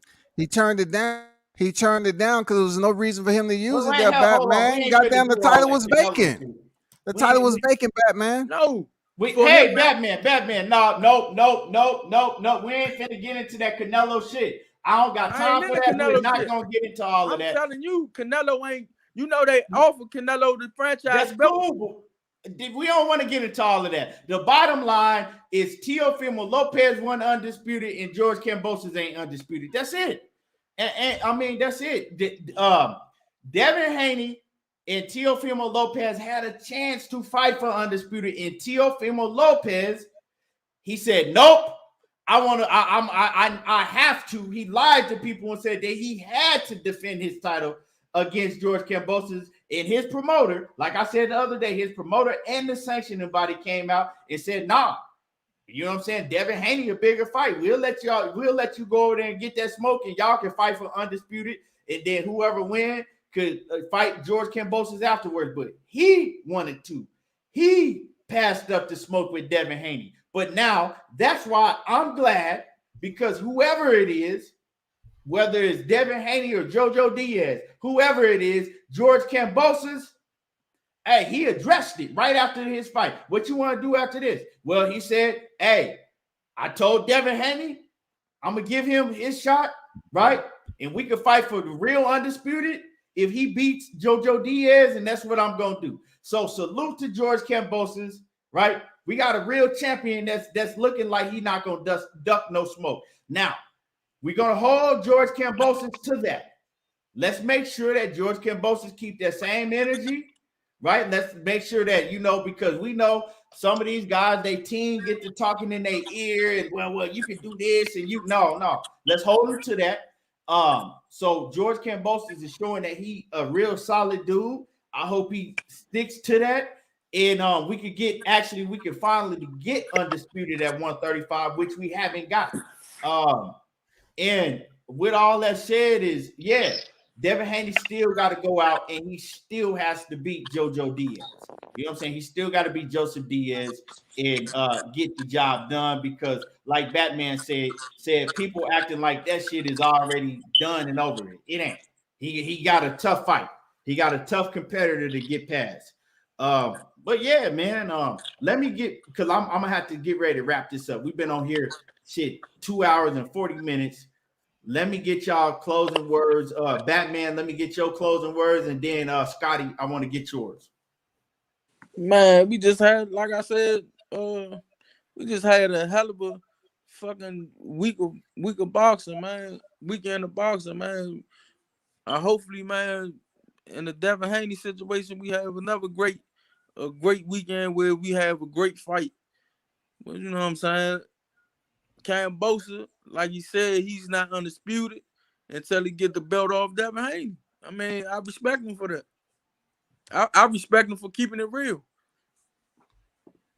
Salute. And let everybody know how to find you on Instagram and stuff, Batman. I still don't know my Instagram, man. I forgot what the fuck I wrote. Batman _boxing, goddammit. Hey, it's Scotty, man. Let me get your last words and let everybody know where to find you at and when you gonna be live. Well, for the supporters, man, World Combat Sports, all social media, you know what I'm saying, YouTube and all that. For the ones who support. And shout out to everything boxing and sports, man, Keon, for continuing to, produce and put out solid, conducive content. And the cats that's on this panel that's not taking these discussions and debates and dialogues personal. You know what I'm saying? This is a bad habit on YouTube where cats are taking stuff personal. Like when a cat pick up their tone to match your tone, then it's a problem, and then it get personal. No, boxing will always bring on the period. We will always have a difference of opinion. Y'all need to understand that. So happy holidays to everybody, man. Keon, continue to do your thing. Batman, appreciate sharing the panel with Knockout Boxing. And KP, salute to the brothers who's on the panel, man. Man, same here, Scotty, man. Yes, sir. And salute to both of y'all. I appreciate everybody that came in here. If you haven't hit the like button, smash on the like button. We're gonna be back tomorrow at 12:30. Right, once again, 12:30.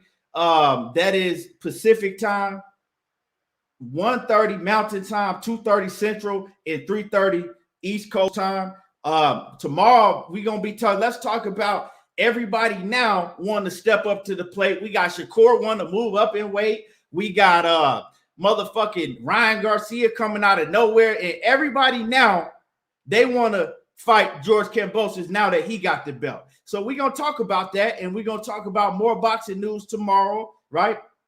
At 2:30 Central, 3:30 on the East Coast, and 1:30 Mountain time. So that's 12:30 Pacific. So you know what time we're gonna be on. Join me tomorrow. We're gonna cook. And I appreciate everybody for tuning in. Another great show. And I see you, Sheena. Salute to the Queen Sheena in the building. Mad Chad, Boxing and Sports. Andrew Gray, BK, Dundada. Everybody in the building. I see everybody. I appreciate y'all. And I'll see y'all tomorrow. Blessings. Y'all already know how I do. There you go, talking that boxing again. And I'm gone.